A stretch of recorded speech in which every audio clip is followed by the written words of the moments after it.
Check, check, check.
Check, check, check, check.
Good morning. Let's do this. Happy Friday. Cotter and Marshall show. As always, join the horde. Jump on the stream. Watch the show.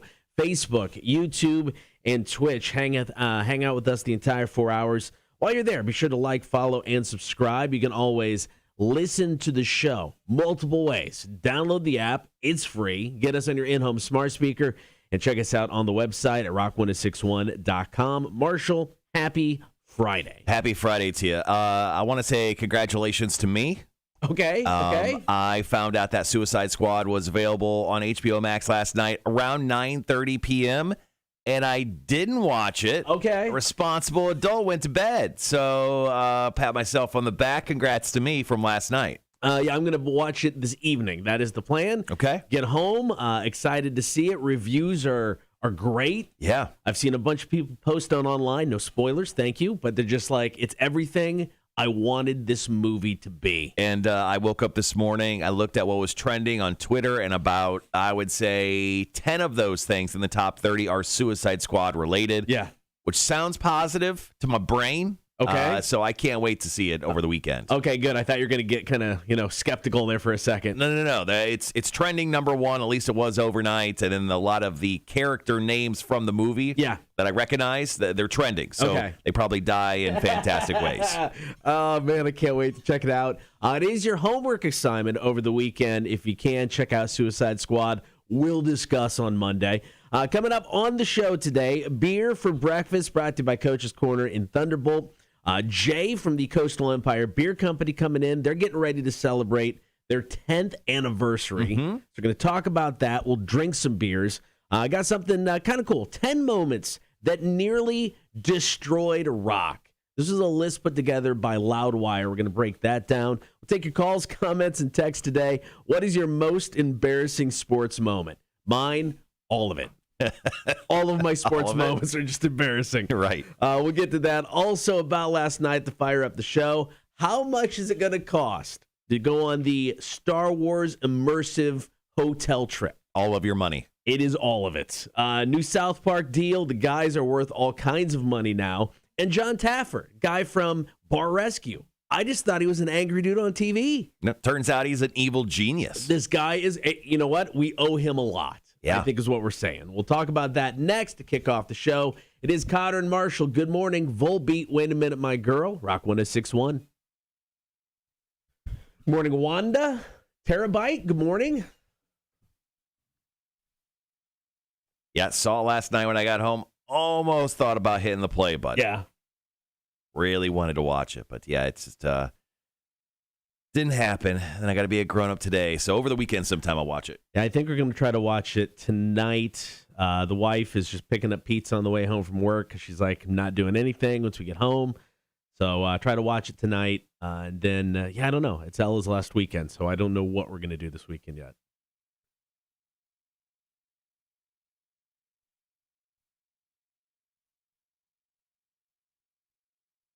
I got a fancy friends dinner tonight. So I'm going out to dinner tonight. Nice. That's kind of the night. So yesterday we were talking about potential show mascots. Well, a dude must have been listening because he sent us a quick design he put together of a keg superhero. Okay. So it's actually pretty cool. I'll post it up after the show or maybe something on Facebook. Is it an original? Yeah. Okay. Because he's on Instagram. You can check him out. It's at Ninja Panda 1980. And he does a bunch of artwork. A lot of it's like anime based. Mm-hmm. So a lot of wrestling artwork. He does a lot of it's like Street Fighter characters versus wrestlers. Sure. Put together. Really cool artwork. Like I said, anime based. Really cool stuff. And he just threw this together real quick and sent it our way. So pretty cool. Throw it up, man. Let's get this out here. I want to see it. All right. Got about 30 seconds.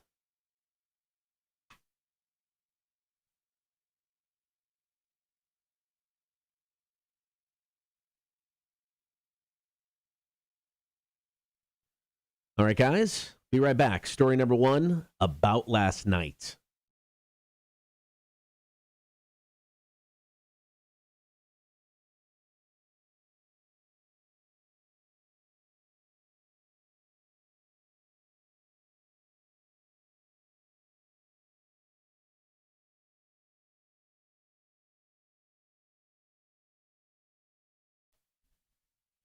Story number one about last night. Now, John Taffer, the guy behind Bar Rescue, just likes to get angry on television, yelling at horrible bar owners. Mm-hmm. Well, I didn't know there was so much more behind this guy. I mean, I knew when it came to the bar game, he was like the best in the biz. Right. Before the TV show. This was just kind of an additional bonus. But according to a recent podcast he did with Endless Hustle, part of Bro Bible, John Taffer helped create the NFL Sunday Ticket. Yeah, so, I mean, this question came up because the NFL Sunday Ticket subscription package is up for bid for different people. It's been with DirecTV forever, for as long as I can remember. And I've been paying $300 a year for the longest time up until the last few years where I found another way to get the NFL games. But apparently Apple, Disney, and Amazon are all in a bidding war to get the NFL Sunday ticket. And John Taffer kind of went into the discussion of how he became the guy that was kind of the basis for it. Now, apparently he won like Bar Operator of the Year back in 1994, and this company called Comstat awarded him that award. And after that, they said, hey, we're trying to see if bar owners would buy these out of market games to show at their bars, like they'd show a Cowboys game in a New York bar. So he did like one study, and it came back really positive. And then like, hey, this next study, figure out what it would look like on people's TVs if, they had this opportunity. Yeah. And then he did that. And then he did another study on top of that. And it turns out John Taffer kind of created NFL Sunday Ticket. Yeah, so this company then took that to the NFL. The NFL's like, this is a great idea. We're just going to do it on our own, though. I feel terrible for Comstat, though. So bad for them. They actually put John Taffer on this advisory board of NFL enterprises, and that's what eventually turned into the NFL Sunday Ticket. Now, you would think John Taffer I at least would hope he would have gotten something on the back end. Yeah. This guy should be raking it in. Every time you spend $300, hell, 50 cents can go to him, and he never has to work again. Well, he's always going to work. He's got that workaholic brain. He didn't get that deal, though. No. That sucks. He said he gets Super Bowl tickets, which is actually kind of worth it. Yeah. But apparently that's all he got out of the deal. So he essentially created NFL Sunday Ticket, and he gets Super Bowl tickets every year. I would at least ask. He owns lots of bars, I'm guessing. Oh, yeah. I'm guessing. I'm sure he's doing okay. I would ask for NFL Sunday Ticket for free for all those bars. Dude, I think that's fair. Because usually you have to pay like a per capita, like at your bar. Like if it seats 500 people, you have to pay $5,000. Yeah. But it's not like a $300 fee for these bars. But I would ask for that at least on top of it. I think so. I think that's more than fair. This guy should be raking it in because of the NFL Sunday Ticket. Mm-hmm. Speaking of guys raking it in, Trey Parker, Matt Stone, the creators of South Park, just got one of the biggest deals in the history of television. Tell you what it is next. About last night's story 2 on the way. Cotter and Marshall Show, Rock 106.1. I'm going to grab my coffee. Okay.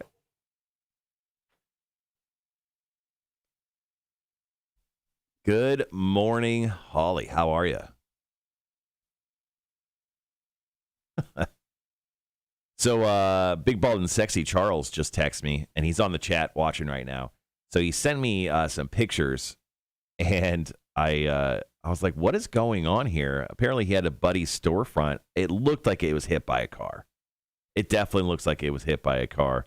Here, I'll show a quick picture, and I'm sure if I'm supposed to or not. Quick picture, like, that's his buddy's business that just got hammered up front. Oof. Broken windows, broken door, broken wall. That's fun. So that's what Charles is dealing with this morning. Happy Friday, guys. How we feeling? I'm excited. All right, so one thing we definitely want to make sure, because we brought it up yesterday. Oh, Van hit it? Nice. We brought it up yesterday. Is we have a homework assignment for over the weekend. We want all of you guys to watch along, kind of like how we did Space Jam. We were the only ones who did that one, though. No, there's other people who watched. Was that okay? On the chat. This is a good one, though. Yeah, so over the weekend, we want you guys to watch The Suicide Squad with us in spirit. Yeah. And watch that over the weekend. Then on Monday, we'll discuss somewhere in the show. We'll go over and do kind of a review, get your thoughts on the film as well. So when you're watching it, kind of just remember a few things that you really, truly liked and did not like from the film. And we'll discuss, but that'll be on Monday's show. Just a little homework assignment for you guys. Yeah, that'll be fun. All right. Commercials now. After commercials, some Chevelle, Send the Pain Below.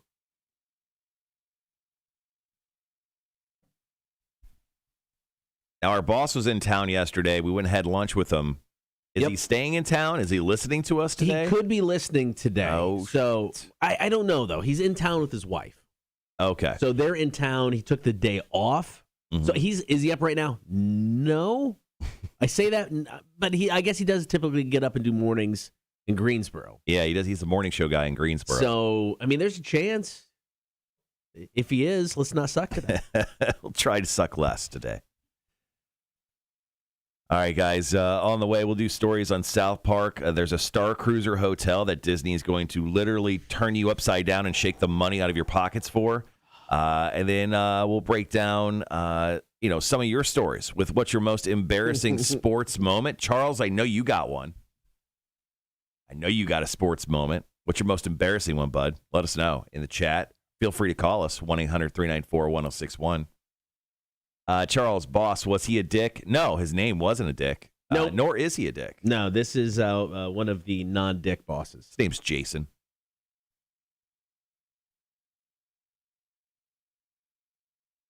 Don't forget to check on those for me today, please. Yep, I will. When it comes to those Shinedown tickets, I definitely will.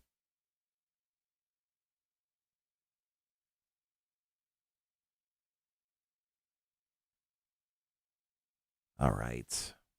Yeah, yesterday was just mostly kind of a chill day, chill and busy at the same time. I went and had lunch with you and the boss. Yep. At good old La Nopalera. Yeah. I wanted something. You can't get really something light at La Nopalera. No, there's nothing. There's nothing light at all. So I went with the most white guy thing I could get, which is the La Gringa quesadilla. Yeah. Which they just take 2 shells and stack them on top of each other, and they just fill it with like green peppers, onions, and steak. Yeah. That was the only thing. And they just pour some queso cheese on top.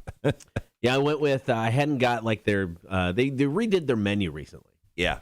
And they added like They've got like a Cheesecake Factory style size book. It's gigantic. If you go to La Nopalera now, it's ridiculous. It is massive.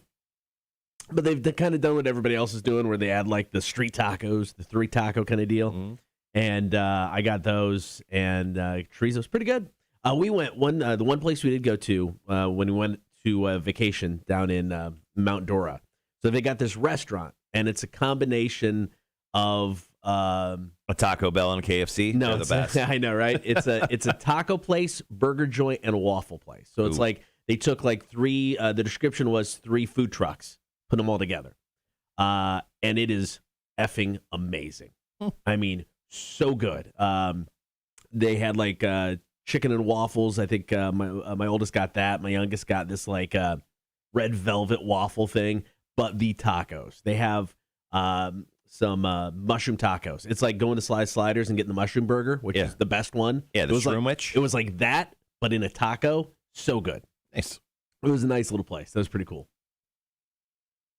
Charles goes, y'all have a lot of bosses. We know. Very familiar. Yeah. There's the owner, who's Alan Dick. There is like there's the owner, and then there's his son. His son, yeah. Yeah, so there's a 2-headed dragon at the top of the dicks. And then below that's the CEO, Dick Harlow. Yeah. And then you have Jason. Who's our VP of programming. Oh, and then you have Josie, who's the assistant VP of just programming. Got promoted. Congrats to Josie. Yeah, there. So that's a boss. What else? What other bosses do we have? Aaron. Technically you for me. Yeah. And then there's me.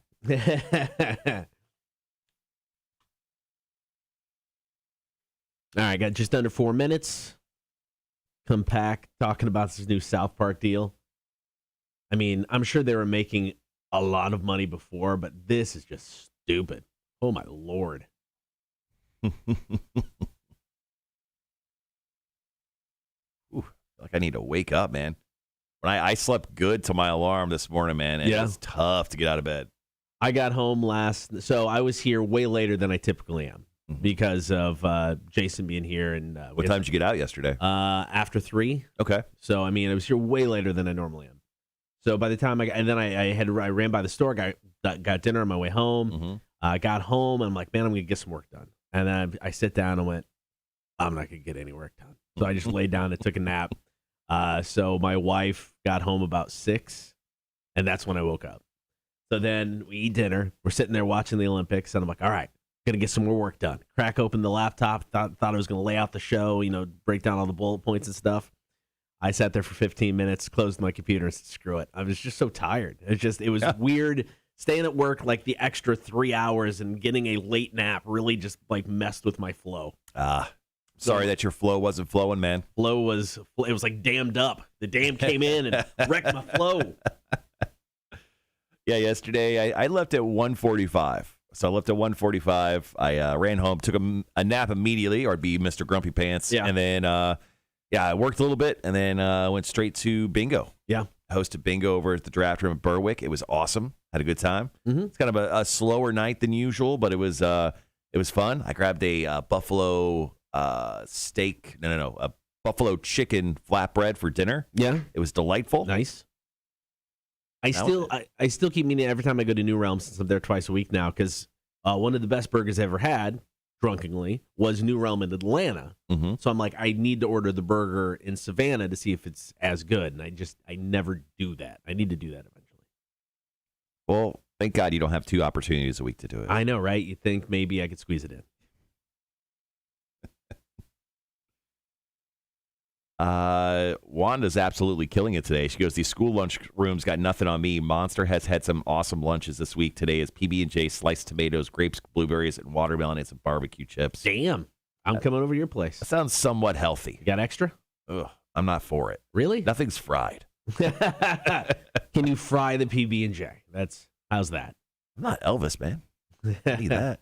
I don't need the watermelon. I'll skip the watermelon. I'm in the South. Fry the tomatoes, obviously. That's true. All right, got about a minute, guys. Guys in South Park making all of the money.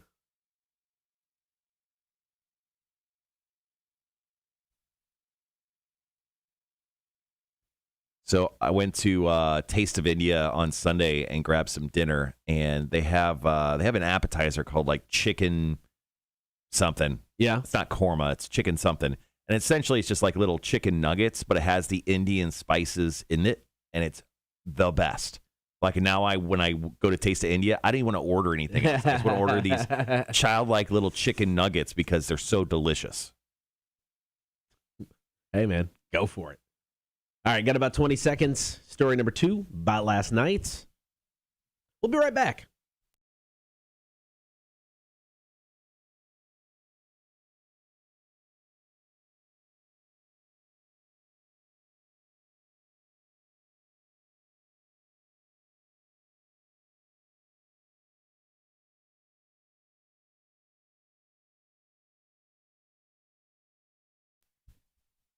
Good morning. Thank you for hanging out on air and on the stream. Cotter and Marshall Show. Story number 2 about last night. TV show South Park has been on the air for almost a quarter century. Yeah, it seemed like those weird like cartoon shows while we were growing up have somehow lasted longer than one would expect. Family Guy, Simpsons, and now South Park. So their contract was up. So Trey Parker, Matt Stone just signed a new deal.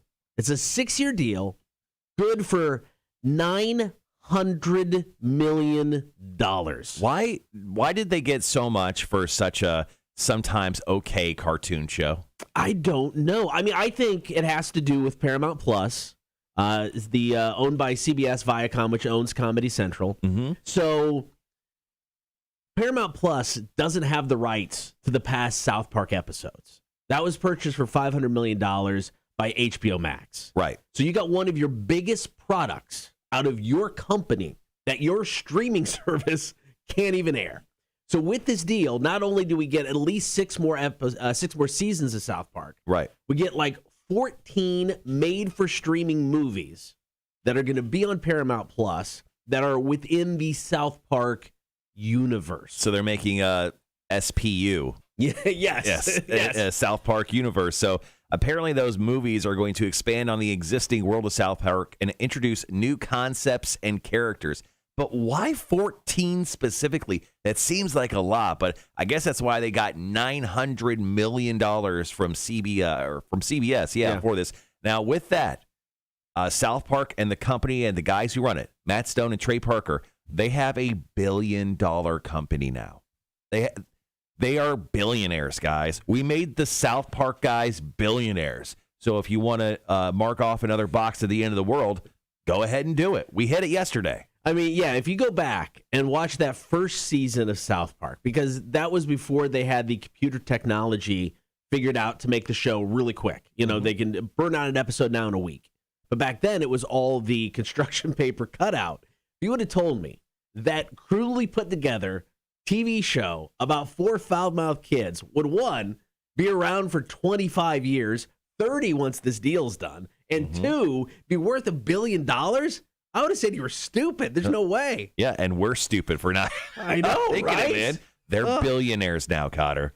They can use all of their money now to get on the Star Wars hotel that Disney's putting together. Yeah, the Star Cruiser, man. Because you're going to need all the money to go on this. We'll tell you about that next. Story number 3 about last night. Here's Rage Against the Machine on Rock 106.1.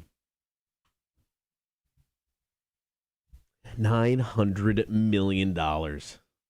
Jesus.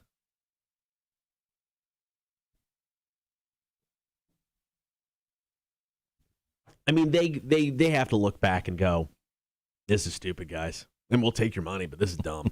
Because, I mean, there's no way they could have thought that concept would have... I mean, but I think the game changer was once they got the technology to bust out those episodes super quick. Because that basically gave them freedom to do anything. You know, it could do absolutely anything at this point. Now, didn't they only do the first episode in the construction paper? Was it just style? the first one? It was just the first episode, I believe. But, I mean, who would have thought that turning it into something that can just, I don't know, make fun or spoof absolutely anything is what has kept them somewhat relevant. Mm-hmm. I mean, I'm not saying they're as relevant today as they were 10 years ago, 15 years ago, but being able to spoof absolutely anything and everything has kept them. You know, that's been their bread and butter. Terabyte, thank you so much for your story. For once again our call-in later on this the show later on in the show. What is your most embarrassing sports moment? Obviously, the moment we brought that up, I probably put it in the show description today. You saw that and it hit a button with you because we got quite the story from you. But thank you so much for sharing. Once again, guys, our call-in here in about half an hour. What is your most embarrassing sports moment? I know some of you have already put it on Facebook, and we appreciate that. If you can call in or if you can text us or drop it into the stream, all fantastic. We'd love to share your stories here in just a little bit. All right, got about 3 minutes. 3 minutes.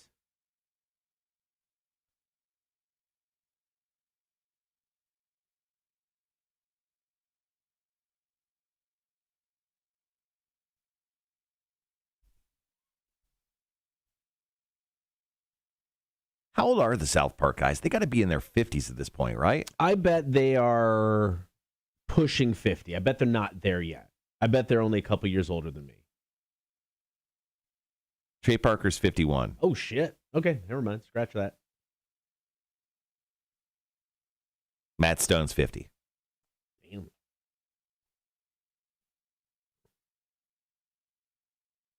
Oscar nominated once, but still. So I just went to TMZ real quick, and they actually have a follow-up on The Offspring. So earlier this week, I was telling everyone about how Pete Parada was essentially quit the band, or he was kicked out of the band. We didn't really know exactly which one, but apparently there's some clarification here. So The Offspring are saying that Pete was not kicked out of the band due to being unvaccinated, but as a practical matter, it may be the case, according to this. Jason Blackball McLean, famous for saying you got to keep them separated on the 94 hit Come Out and Play, told TMZ Pete was never given the boot by his bandmates and a mutual agreement was reached. But frankly, a return is sounding more and more like a pipe dream, they say. Because of how he's addressing it after the fact? They're saying, let's see. Sorry, I'm reading this right off TMZ while it came out because I just saw it. We're told there have been several discussions, whether Pete and the other band members for months about getting back on the road, traveling and touring again, which would require getting vaccinated. More and more cities and venues are blah, blah, blah.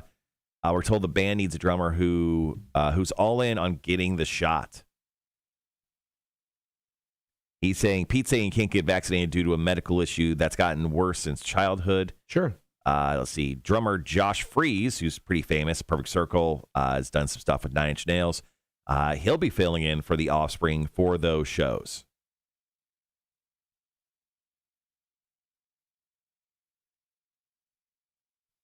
Morning, Jeff. Morning, Thomas.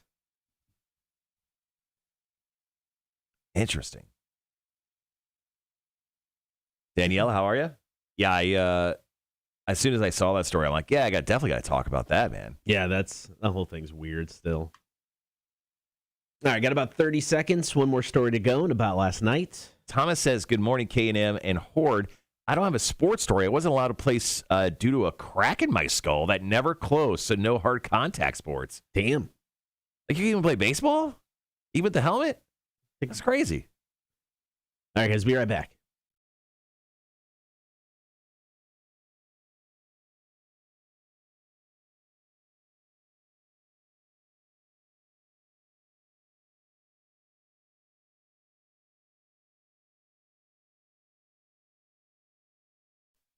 One more story to go and about last night.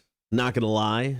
When Disney first announced they were doing a immersive Star Wars themed hotel, I got a huge nerd boner because I'm like, I am all in at this. Yeah, immediately I thought of you when I saw this story, but the moment I saw the price tag, I immediately took you out of the equation immediately. Yeah, I mean, but think about it. It's like, it's a totally immersive Star Wars role-playing experience. So awesome. So this is like Dungeons and Dragons, but add Star Wars and like a full weekend. How do you not love this idea? All right, so break it down for us, Kyle. All right, so here's the thing. They first announced this 4 years ago, Galactic Star Cruiser. It's a hotel experience that was part interactive theater. It's a culinary experience. I mean, you're immersed in the world of Star Wars. Can I get some blue milk? Yes. Okay, I hope yes, so. You can. So they just released the price of this. And, I mean, you had to know it was going to be expensive. Where is this thing at? It's, I want to say it's Walt Disney World. Right. So I think it's in Orlando. Now, you knew it was going to be expensive. It's Disney. They like to charge all kinds of money. It's Star Wars, so they're going to charge all kinds of money. Well, they finally announced how expensive it's going to be. The lowest tier for just 2 in a standard cabin, $4,809. This doesn't include any upgrades. There are a couple upgrades because the whole premise of this is that you're in outer space. You're on the Galactic Star Cruiser in outer space. And you get one sort of planet excursion to Batuu, which is the Galaxy's Edge Park in Hollywood Studios. So you do get that with it. But $5,000 for 2 people, $6,000 minimum for a family of 4. Plus, you wear a wristband the entire time, which essentially tracks you like an animal, so they can then essentially monetize you forever because they'll take your information and email you and text you with all sorts of great Star Wars or Disney deals for the rest of your life. They do that in just the main park now. I mean, and I've got a love-hate relationship with that wristband. I love it because they can really tailor things specifically to you. Right. So it's like we went on the Haunted Mansion last time we were there, and with the wristbands at the very end, it pops up your name on things. You know, so it really can make it personalized. I'm like, that is cool as hell. But then there's the other side of it. They've got all your information. They know where you are at all times. Everything you're doing and going to and spending, they've got all of that. But now with the Star Wars thing, I don't know, man. It's like there are upgraded rooms. There's going to be add-ons you can do. I know it's expensive. I know it's like 2 nights for $5,000. Yeah. I really want to do this. It sounds like you're going to do this. I mean, you've got the kids getting out of the house. They're gone. You're going to have probably some extra money from not having to feed or clothe them, give them electricity and internet. I mean, there's probably some piece of you is trying to rationalize how to spend $5,000 to spend a minimum of 2 nights in the Starship Galactic Cruiser, which is at Disney World down in Florida. Now, this thing opens up spring 2022. I mean, I would probably say by the end of it, you're trying to convince your wife. The end of next year, you're trying to convince your wife, like, look, the kids are gone. We're 2 grown-ups. You like Star Wars. I like Star Wars. Let's do this. That is going to be the biggest challenge. Getting her to go to Disney, no problem. We're going in November. Half the problem's done. That's the easy part. When it comes to Star Wars, I'm the fan. She's like, eh. I mean, she would have no desire to be in an immersive Star Wars experience. Honey, it's lightsaber training day. Go to hell. I mean, that's what this experience would probably be like. No, it's going to be awesome. So here's what you need to do. You need to go to one of those like Star Wars role player Reddit forums. Yeah. And just find some chick to go with you. You know, have a little Queen Amidala with you. Make your weekend great. That will work. All right, coming up next, double dipping versus the 5-second rule. Which one's worse, science has now found out. We'll tell you about it coming up next. Cotter and Marshall Show, Rock 106.1.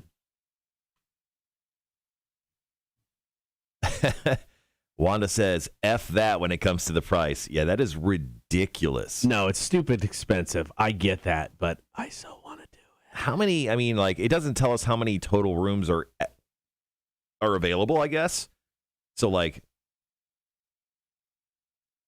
let's say there's only like 10 rooms total. Like, is that why they're trying to justify? Like, I mean, because it's more than just a hotel. So, I mean, this is like, to me, think it's like Westworld. It's like the first step of Westworld. Mm-hmm. You know, the whole premise of Westworld, the dumbed down premise of Westworld is that it's an interactive park where you're interactive with, you know, the androids and all this stuff, and you get to live another life. I mean, this is that in a way, you know, without the androids and crazy sex and murder. But this is the step into that. So, I mean, I think if they're looking at it, you're not here just to spend 2 nights at a hotel and go to a theme park. You're here to live in the Star Wars universe. So I think that's their justification on charging a minimum of $5,000. Good Lord. You got to get the upgrades. So there's like you can sit at the captain's table. That's an upgrade. So instead of sitting just like with, you know, the commoners eating, you get to sit at the captain's table. I don't know, man. This is. And wouldn't there only be one captain's table? So wouldn't it only be available for one person that day? I don't know how. Only one person can be the captain. Well, there's going to be a mutiny. And I'm going to murder that dude who's eating his chicken nuggets up on a fancy table. I don't think I could ever talk my wife into this. I think this is a tough putt. Yeah, getting her to go to that Star Wars thing at Disney World is probably about as far as you're going to get. Yeah. No, getting her to go to Disney, no. I mean, hell, she brought up the Disney trip we're going on in November. She was like, you want to go to Disney for your birthday? I'm like, yes, I do. I mean, so she brought that up. Mm-hmm. This... Yeah, there's no way. There's no way. I could probably talk her into a threesome before I could talk her into this. Well, now you got a goal. Yeah, now you got to go, you son of a bitch. Let me know what the results are. All right, here's some more stuff that obviously just kind of broke this morning because there's all sorts of interesting stuff that's kind of came out. So, and we definitely aren't going to talk about Kanye West. Jesus Christ, there's some fun stuff that he's doing because he just had another album release / listening party. Andrew Dice Clay. You remember him, the comedian? I do. Hey, that guy. Yeah. Still wearing his egregiously 70s old man glasses, the huge black rim glasses. He has been diagnosed with Bell's palsy, and he's still performing shows. So interesting. He's not letting that condition stop him. He's actually still taking the stage. He woke up a few weeks ago and noticed his face was drooping, but he didn't have any other symptoms. He didn't think he'd suffered a stroke and went to a doctor to find out what was going on. Bell's palsy is a condition causing an unexplained bout of facial muscle weakness or paralysis, usually on one side of the face, a head or face. But he's still performing with kind of the droopy face, and there's pictures of it, and it's JR from interesting take. JR from now AEW had Bell's palsy back in the day at WWE. That's why, you know, kind of looked like he was talking out of the side of his mouth because one side wasn't working. Now, I will say, I think it was Showtime had the Andrew Dice Clay sitcom Dice for a couple seasons. You know, just kind of that typical he plays a version of himself type shit. Awesome. It was really, really funny. I mean, really funny. Speaking of comedians, yesterday, Louis C.K. announced a 24-day kind of return to doing some stand-up stuff. He's going to do some dates in America, then he's going over to Europe as well. But a lot of people are obviously still very upset with him. He was part of he was more on the forefront of the cancel culture. We canceled Louis C.K. years ago, like 2017. Yeah. And he lost. Apparently, he said, I think in a statement that first day that it all kind of came about, he lost $35 million immediately because he lost all of his deals and everything. So just keep your junk in your pants, man. Hey, well, I think he's definitely learned his lesson. He hasn't worked in 4 years, and I'm sure he has to do something. So, Louis C.K. announced another tour that's going to kind of take him around the world. Now, he's a hilarious comedian. He is funny. I love Louis C.K. Obviously, don't agree with what he did, but it'll be interesting to see if we're at a point in America and in the world to forgive Louis C.K. and let him work again. I don't think they'll let him. Honestly, I think some places will just absolutely refuse to work with him. And I agree. I think there will be, but I think you're going to get to the point where, I mean, there's initial, when something first comes out about somebody, there's the initial reaction where everybody is in. Everybody is in to cancel this person. And it's like, I'm jumping on that bandwagon, F you for what you did. Fair enough. But I think as time goes by, the excitement and the number of pitchforks going after somebody is going to dwindle. Mm-hmm. So, yes, he'll have people that bitch and moan, but I think the number of that is going to be so less that he'll be able to kind of go back to doing his thing. Probably never reach the level he was at, but he'll be able to tour again. Yeah. Wanda wants to know why he wasn't permanently canceled. I don't know. Apparently, we don't have that stamp yet. And I think it comes down to we get it, and excited's the wrong word, but people get wrapped up in the moment, and they're all in on wanting to cancel him for what he did. But then as time goes, focus goes to something else, and you're just not going to drum up the support like he had in the beginning. So he's able to come back, and that's just not him. I think that's anybody. But no, I mean, seriously, don't whip out your junk in front of people. Just don't do it. It's a tough take you're taking right there, Cotter. Keep your junk in your pants, Marshall. If it's leading to something weird today, I don't want to see it. It's a real tough take. Everyone, keep your genitalia inside your pants. I think it's fair.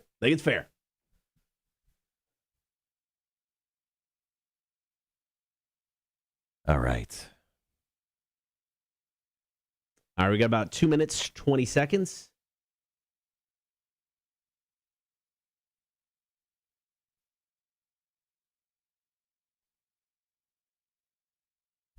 So up next, we're apparently there was a study done on double dipping versus the 5-second rule, and there's a clear winner. Yeah, there's an absolute clear winner on this. Now, I will say I do one more than the other. That's for sure. I never second guess my double dipping. Maybe you should. Maybe I should.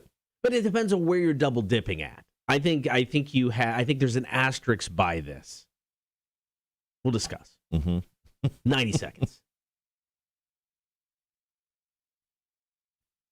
So I think I met the only guy in Savannah last night that was truly upset. Did you see that Messi was leaving Barcelona?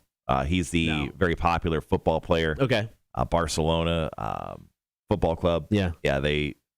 Messi has decided to leave the team. He's regarded as one of the GOATs when it comes to football/soccer. And I think I met the only guy in Savannah last night who just happens to be a buddy of mine who was like honestly devastated that it was happening. He's a huge Barcelona fan, and I think I saw tears in his eyes. Is he from Spain? No. Okay. No. He's from Boston. He's not from Boston. He's from like outside of like Boston, somewhere like in the boonies of Massachusetts. And he was like big mad about it. Like I kind of joked about it because I follow him on Twitter and I brought it up. And then I saw him at the bar last night. And he came up to me. He's like, "Dude, I am actually devastated." His eyes got a little watery. I'm like, "Oh." I'm like, "I think it'll be okay." Do you need a hug? What's going on right now? Keep your junk in your pants. That's what Cotter's just going to say the entire show. Hey, it's my new saying. All right, guys, we'll be right back.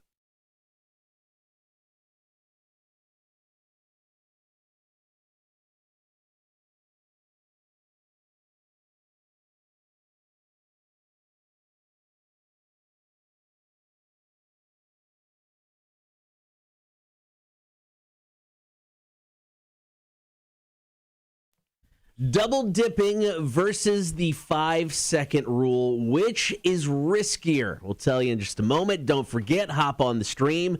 Facebook, YouTube, and Twitch. Join the horde. Please like, follow, and subscribe while you're there. All right, so according to science, we now know which is riskier. Double dipping or the 5-second rule. Now, if you double dip, you contaminate the bowl of dip with bacteria. If you drop food on the ground, pick it up and eat it. Thanks to the 5-second rule, it's also got bacteria on it. Now, according to a new study by a food scientist, it's legit. A bowl of dip where someone's double dipped is filled with more bacteria than the average floor. I love double dipping. I'll double dip all day. Now, when it comes to a group setting, I'm very cautious about my double dipping issues. Like if I have a chip, Yes. and I still have more chip, I will turn around the part I bit and then dip from that end. Okay. So I'm not really contaminating, at least in my eyes, when it comes to that. Now, when it comes to the floor rule, the 5-second rule, I actually do not partake in the 5-second rule. I actually take my piece of food and I will run it over water. Okay. So Okay. I am going above the 5-second rule. I opt out of participating in the 5-second rule, Cotter. The double dipping thing to me, if I'm at home with the family, screw it. I'm double dipping all day long. Disgusting. I don't care. Made out with your entire family, just one chip. But if I'm at like a party, I will break my chip in half and I'll dip one part in, eat it, dip the other part in, eat it. Right, one chip in the cheese, one chip in the salsa, then you combine them. I've done that before. Right. That's delicious. That's fat guy genius right there. Ingenuity at its finest. Yeah. The 5-second rule, though, it would have to be. I'd have to drop something that, like the last bite of something epic. Yeah, like a chicken tendy. Just drop it on the floor like you have to have it. For me to go with the 5-second rule. But it does make sense that double dipping is going to be more disgusting because just everything in your mouth, all those germs, cold, flu, COVID, all of that going back into the dip. Now, there's a caveat to this whole 5-second rule. So think about this. If you drop something like on tile or a hardwood floor, then yeah, probably less bacteria. Don't worry about it. 5-second rule, pop it in your mouth. Yeah. No big deal. But if you drop something on a carpet, do not eat that because apparently carpets absorb a ton of bacteria. So if you're thinking about the 5-second rule and like eating off your carpet, that's a bad idea. Throw that in the garbage. Yeah, it will kill you. It's guaranteed you will die if you eat something off the carpet. Okay, that's a harsh take, but we'll go with it. Well, that's science, okay? And as a science guy, and I've proven I'm not a math guy, in no way are those two things correlated. That's a fact. What is your most embarrassing sports moment? That's what we want to know today. Call, comment, and text 800-394-1061. We got some great ones already on the stream and the Facebook page, but we'd love to hear yours as well. I think we've all got them. What is your most embarrassing sports moment? Hit us up now. Call, comment, and text 800-394-1061. We got your stories next. Cotter and Marshall Show, Rock 1061. All right. I've got two stories already for sports stories here. I've got one personally as well. I got 3 off the Facebook. Oh, I forgot to check Rock, see if there's any there. I've got a couple. I don't have anything, major. Well, you'd have to play sports to have stories, Cotter. I've played sports. When's the last time you played sports ball of any kind? As a kid, I played sports. I ran track. I played baseball. I did that stuff. Last time I did anything athletic, it's been a minute. It's been a minute.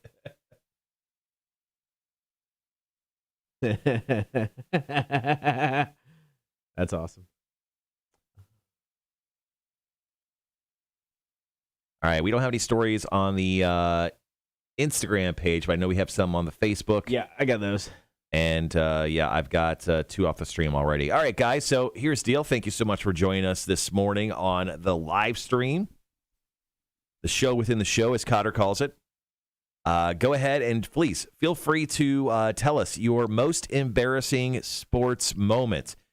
Feel free to call us, 1-800-394-1061 if you don't want to type it up.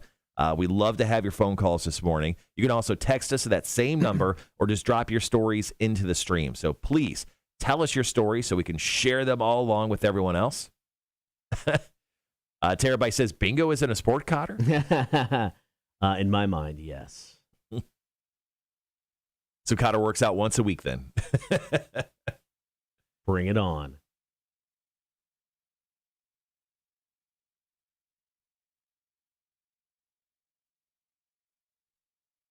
Andrew, I feel like you have more of that story to share. Yeah, I've got a story. Actually, I was playing on a radio station softball league in Vegas. Okay. So I've got a story that I'll share from there. My most embarrassing sports moments. Not a great night. Mine involves, I guess, technically softball. It was during PE in high school. I will say, not that because I don't have much to go with this story, but one of the times I wrestled in Statesboro, so I went not knowing I was going to wrestle. So I was just wearing shorts, normal shorts, t-shirt, or whatever. So he's like, "Hey, would you do a match?" I'm like, "Dude, look what I'm wearing." He's like, "We'll just pick you up out of the crowd and have fun with them." All right, cool. So halfway through the match, I completely ripped the crotch out of my shorts. I mean, it was gone.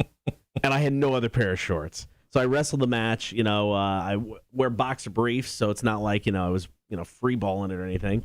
But so just my underwear hanging out. And then the rest of the show, without anything to change into, I'm sitting in the crowd with just, my crotch ripped out of my shorts. It's the most awkward night of wrestling ever. Glad I wasn't there. Jake Thompson was. He experienced it. Wow. This was a while ago because it was when I was sporting the Lemmy handlebar mustachey kind of thing. So it was a few years ago. Okay.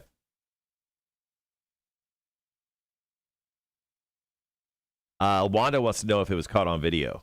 I don't know. Like I said, that's 5 years ago at least. There's a chance. There's pictures I know, but I'm not 100% sure if the pictures show the ripped out crotch.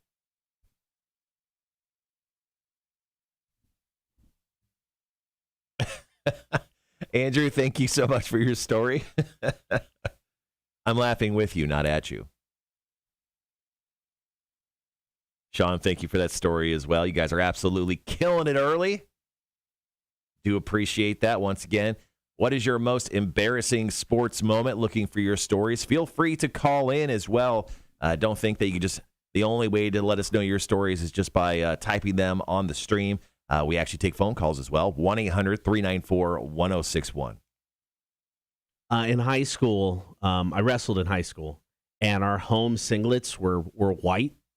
And, if you didn't wear white underwear, you could completely see through them. So one guy had, and he did it on purpose, but he just wore stupid bright-colored underwear every time we had a home meet because he was just being dumb because you could totally see everything. We had another guy on the wrestling team because singlets are tight, if you haven't realized. It's just spandex. One guy would stand in front of the mirror before the team could go out. He had to position his junk so he thought it looked the biggest in his singlet. He's like, "Nope, not good enough, guys. Hold on." He would stand there in the mirror and adjust himself until he was just like proper package size.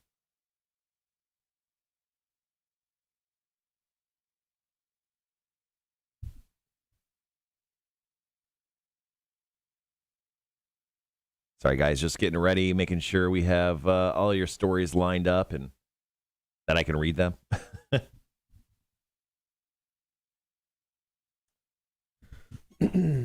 All right, I got some Stone Temple Pilots coming up before we get to your stories.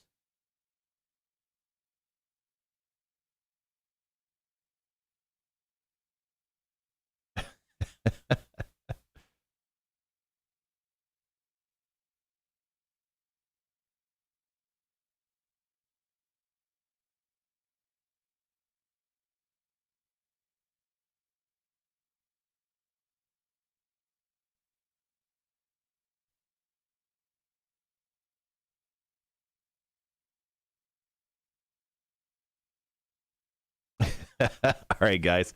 Wow, your stories are fantastic. Sorry, I just had to read through all of them to make sure I didn't need to edit anything, but they're pretty fantastic. Once again, guys, what is your most embarrassing sports moment? Feel free to share it here on the stream or by calling us 1-800-394-1061, and we'll share the best stories here in about 5 minutes or so. Good morning, Tony. So coming up on the show today, we'll obviously get to that here at the top of the 7 o'clock hour. Cotter and I also found this study about beer, like lager versus ale drinkers, and about who they are as people that a major beer company asked a company to do. So we'll kind of go over who you possibly are if you're a lager or an ale drinker. We'll do some trivia as well. Also, beer for breakfast this morning. We have Jay from Coastal Empire Brewing Company, one of the OG breweries in the area. He's going to be stopping in. They have their big 10th anniversary party coming up on August 21st over at their location on 79 Ross Road. So we're going to be talking to them here later on in the show in about 2 hours or so. And he's bringing the brewer with him, right? And when the new head brewer? He told me he was, and then he's never really confirmed that. So I'm just going to say it's just Jay at the moment, and then I'll be surprised later when he has the brewer here. I like it. Be interesting what they bring in. Now, our very first was Rick DeJesus our first beer for breakfast? No, Smith from Hopotomica and Southbound was. So when Rick DeJesus came in, though, the beer we drank with him was the Wingman's beer, which is a Coastal Empire beer. Because the Wingman's Clubhouse is like half a block up the road from Coastal. So we have had some Coastal beer before on Beer for Breakfast. Nice. I remember that. I was there. Yep. Dave Kemp says, that might be cool. I'll drink any beer as long as it's cold. So how about, Dave, why don't you go ahead and treat yourself today? Drink along with us for Beer for Breakfast. So just 9 o'clock, just crack a beer open and pretend you're drinking the same one we are. That's what I'd like to imagine some people do with us. They're just like, yeah, we'll just get drunk with you.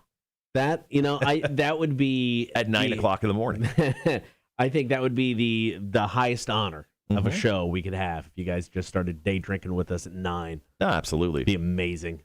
I'm not going to lie, man. Most of my Fridays are day drinking. Now, because I have a grown-up dinner tonight, I will not be day drinking today. I'll be actually, I know it sounds crazy, I'm going to do work after the show on a Friday, which is... Why would you do that? I know. It's something I don't like. But that's what I'm actually going to do after the show today. Where are you going to dinner? Going to Allure. Oh, yeah, you brought that up. Yeah, so it's right off of Ellis Square. It's right next to Molly McPherson's. Yeah, it's good. It's that fancy place you walk by going, look at all those fancy people in there. Probably can't afford that. Yeah, I'm going there. I had somebody else pay for it. It went for a work thing. I got a steak. It was delicious. Yeah, I think I'm going to, I don't know. I looked at the menu and everything. I'm not for sure what I would order. Yeah. I've only been there once, and it was, I don't remember how many years ago. Now, one thing they have on the menu is meatloaf. So my wife and I were both looking at the menu, and she goes, oh, honey, they have meatloaf. And I'm like, I'm not going to go to a dinner with adults and order the meatloaf. I don't think that's a great look. No, I mean, yes and no. I mean, I do like meatloaf, and I'm not opposed to ordering meatloaf at a restaurant. But if you're going to a fancy place, I don't know, meatloaf would not be my first choice. Yeah. No matter how great and fancy your place is, I'm not probably going to order the meatloaf. Don't put that on the menu. All right, so let me see. I'm curious now. I'm going to say I won't make it this weekend or next weekend because this is the last weekend with the kid. So there's, we're not going to do anything without the kid this weekend. And next weekend we're moving the kid in. The weekend after that, I'm going to get the wife to go to Over Yonder. So we can go hang out there. You've brought that up a couple times. So I think that's going to be the plan. All right, so for snacks and starters at Allure, they got deviled eggs. No, out immediately. Chips with blue cheese fondue. Opt out. I'm opting out of that. Fried green tomatoes. Opting out. You can get that anywhere. Crab cakes. Okay, how about this? Rabbit ravioli. Okay, that's weird. I like that. I'm interested. How about this? Duck and waffles. Okay, I'm more interested now. Confit and fried duck. Confit, fried duck leg, pecan waffle. Virgil cane. That's an appetizer? Yeah, Virgil cane maple making syrup, blueberry compote. I feel like that's a $20 appetizer, and you get like this little thing, right? Like this is the actual size. $14. Yeah, that's not bad. All right, so plates: shrimp and grits, peas and carrots, scallops. Why do they call it peas and carrots? You get seared scallops in it. Wild mushroom risotto. Always love a good risotto. Too heavy. Really? How about seafood pasta, low country boil, buttermilk fried chicken, filet mignon. That's why I'm like on the fence about this place, because they have some like good sounding stuff, right? Like some like very interesting stuff, and then they're like, here's some fried green tomatoes and meatloaf, and I'm like, I don't know about this place. I mean, they're going all in on the southern food. Yeah, 100%. Then the meatloaf, $32 meatloaf. It is ground filet. So, I mean, it is a high-end meatloaf. I guess so. Then pork, what is that? Osso buco? So there you go. Goat cheese mashed potatoes. That sounds delicious. And the Allure burger. So I don't know. I'll probably go with the burger. Not going to lie. Yeah, I get that. What is that? All right, guys. Here in just a few moments, we're going back on the air here. Going to be taking your phone calls, your text messages, and, of course, your stories that you've already shared with us here on the stream. Thank you so much. About what's the most embarrassing moments of your sports life. That's right. What is your most embarrassing sports moment? Go ahead and share those stories with us. If you haven't already, please, on the stream. You can also text or call us on the line, which is 1-800-394-1061. Just got a brand new tune from Bad Flower called Don't Hate Me. Oh, that's exciting. I love Bad Flower. I do too. They've got a new album out September 24th. This is How the World Ends. Interesting. I mean, that's a pretty quick follow-up. They had an album come out in, I think I'm Sick, or Okay, I'm Sick, or something like that. They put out in early 2019, so it's a pretty quick turnaround for them. But, man, Bad Flower, they are such a great band. I love that band. Yeah, I do too. So there you go. New album out in September. This is How the World Ends, which features the first single, F the World. Well, F the World came off of a botched movie soundtrack, that song. That's where that was supposed to land. Right. That's not the first single, though, right? I thought it was. Is that what they called the first single? 30 it came out last fall. 30 was the one that came out last fall. Mm-hmm. F the World was new. I mean, it was brand new. So 30 came out, but that was like a standalone song because it was legitly the dude's 30th birthday. Mm-hmm. I don't know. Anyway, Bad Flower, new stuff. I like that band. All right, got about 3 minutes. All right, so how would you like to do this? I could tell mine if you want. I've got 1, 2, 3. I've got 4 good ones, and then just kind of a one-line joke, which is actually pretty good. Why don't you start with yours? Okay. And I'll share. Let's see. I'll share terabytes first, and then jump back and share, like, I don't know, one of those. Yeah. And then we'll come back for second break. Because I think we probably have enough to pull off 3. Even if we got like absolutely nothing after this. Yeah, I think we're okay. I've got 4 stories and mine to go. So, I'll do terabytes first because it's pretty funny. Sorry, terabyte. It's kind of awesome. All right, we got about 2 minutes. 2 minutes. Kellyanne says, if a place like that has meatloaf, then get the meatloaf. And then Callie just screams, hey, Mom, the meatloaf! I don't know. I think I'm going to go classier. I may just go the burger. May just do that. That's the thing. I think we'll have like some post-dinner cocktails. And I don't want to It'll be full. I don't want to eat like risotto and like have an absolutely I love risotto, though. 10-pound, food child inside my body. My wife found a good recipe for risotto, so like every so often we'll have that at the house. It takes forever to make, but damn, is it good. Salsa Mark sent us a story. Yeah. Do you have that? Yep, got his. Salsa Mark's always good for a tale. He's lived many lives. Salsa Mark's, he's a cool guy. Very nice guy.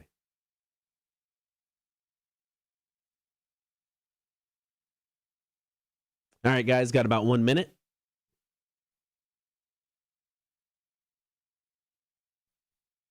The first reviews for the movie you want to go see in movie theaters. Free Guy? Free Guy. The first review just came out. Good. I mean, I've seen some, early ones that sounded positive.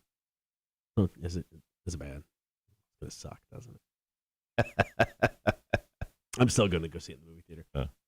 Going through a range of emotions right there. I don't want it to suck.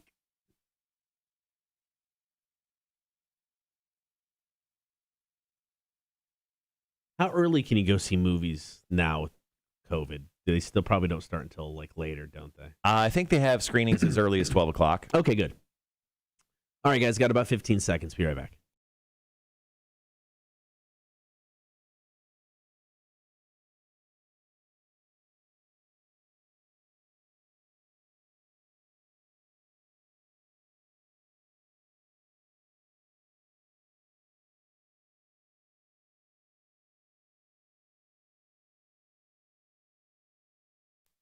Good morning. Thank you for hanging out on the stream and on the air. This morning, we are taking your calls, comments, and text. 800-394-1061.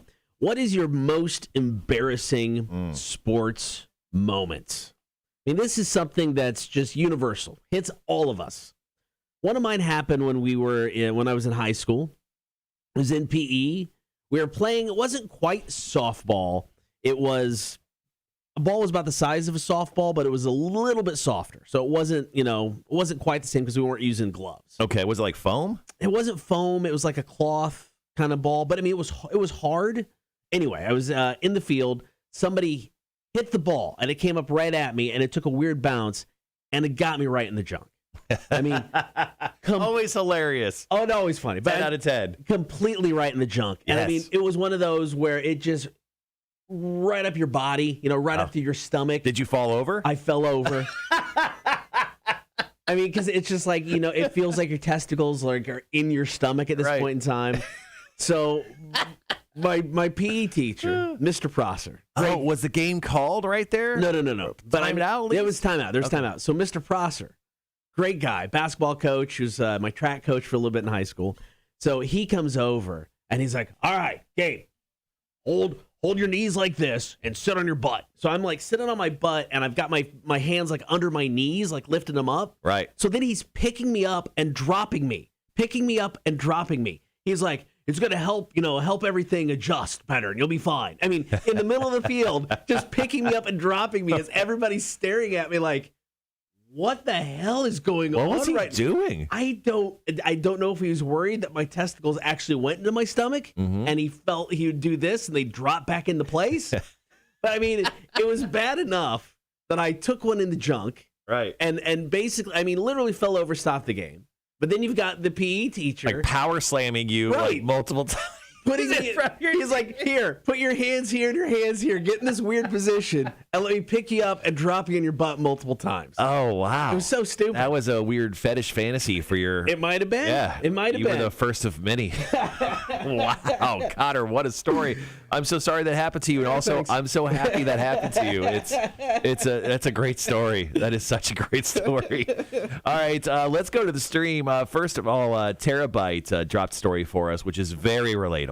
Terabyte says, "I was playing in minor league baseball when I was 10, and I had to go pee. The only problem was I was the next at bat, so I ended up getting a base hit. Unfortunately, the team we were playing was horrible, and the batters after me ended up getting base hits as well. At each base, I was doing the pee-pee dance.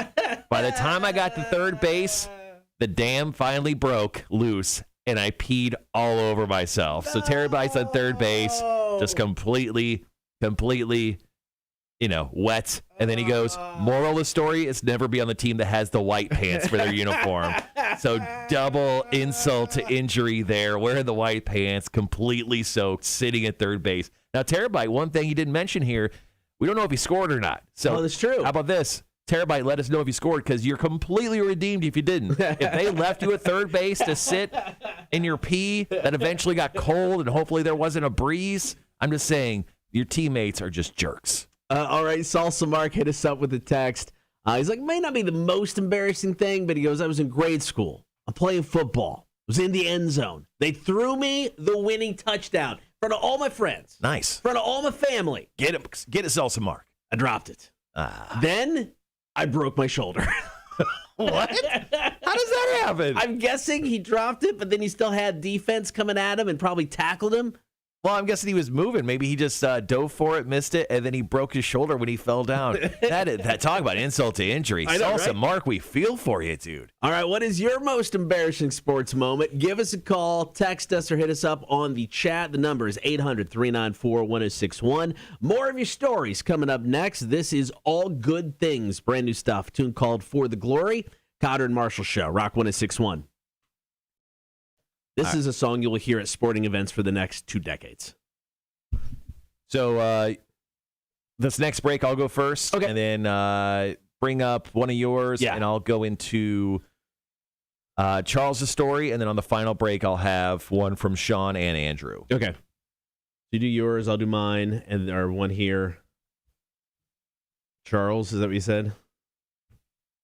You're going to come back and do Charles? Correct. I'll finish up on Charles' story going into break. Perfect. I know. That's why I said it. All right, just under 3 minutes. All right, so Bro Bible put up a review for Free Guy, which is coming out August 13th. So not this weekend, but next weekend. Cotter said this is the first movie he's going to see back in theaters. This is his first time back at theaters in almost, probably 2 years for him. Yeah. They say the plot is a little thin. Sure. Its conceptual execution is incredible. Okay. And then just going back to the end of the review here, all told, while Free Guy is an inherently futuristic tale, it's literally about a piece of artificial intelligence as a movie. It's a throwback to an era gone by when all you need to make a successful blockbuster was an interesting premise, a movie star, and some heart. That's why Free Guy is, and it's all the better for it. Okay. I think they give it, I'm guessing 4 out of 5 stars. They just have 4 stars. Maybe it's 4 out of 4. I'm not for sure. They're saying it's good enough to watch in the movie theater. So there you go, Cotter. Sounds I think good. You should feel good about it. Oh, Terabyte has gotten back to us. I had that question on whether he scored or not. He goes, bases were loaded. The guy at bat ended up getting a grand slam. Yeah. Beat him 21-1. Jesus. Damn. You didn't beat him. You fucking shot him and robbed him. Was there a mercy rule? End it there, guys. All right, got about 90 seconds. All right, yeah, we'll come back with my story from when I played on a Las Vegas media softball league. After that, we'll do some more of your stories. Charles, I got a story for you, and Cotter's got someone's story up there as well. I'm going to read Callie's. Okay. Callie's story. And of course, if you guys have some stories that you want to share with us and you just want to tell us straight up, feel free to call us, 1-800-394-1061. All right, got about a minute. Got about a minute left. Still to come this hour, Rob Zombie, going to get the Metallica Fuel. Next hour, we'll be playing Are You Smarter Than a Community College Dropout Trivia. We'll also hook you up with 2 prizes just for playing with us. Yeah. Midday in the Beer Garden at Moon River. It's a mini beer festival happening next Saturday. We'll hook you up with a pair of tickets for that. And also the Tailgate Bar Crawl from our friends over at Savannah Bar Crawl. We'll hook you with a pair of passes to go check that out on Saturday, September 4th. Little bar crawl downtown. And then, of course, you can watch the Bulldogs take on Clemson at one of the many participating bars. All right, guys, got about 15 seconds. Be right back.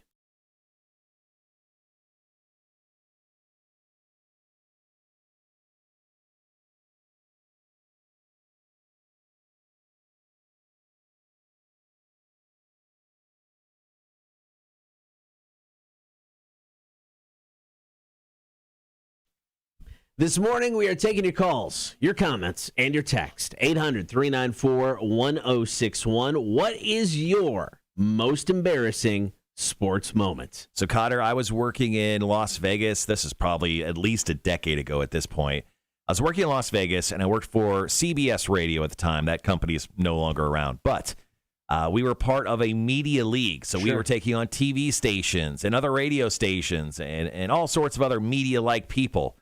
Well, we were taking on a TV station, and this is the first game of, like, the tournament for this this Media League Cup. Well, they asked me to be a part of the team, and they're like, where do you feel comfortable? I'm like, honestly, I haven't played sports in quite some time. I go, throw me on right field or maybe third base or something. I feel like I could probably do a decent job there. So they were like, we don't know your skill level. Let's throw you in right field.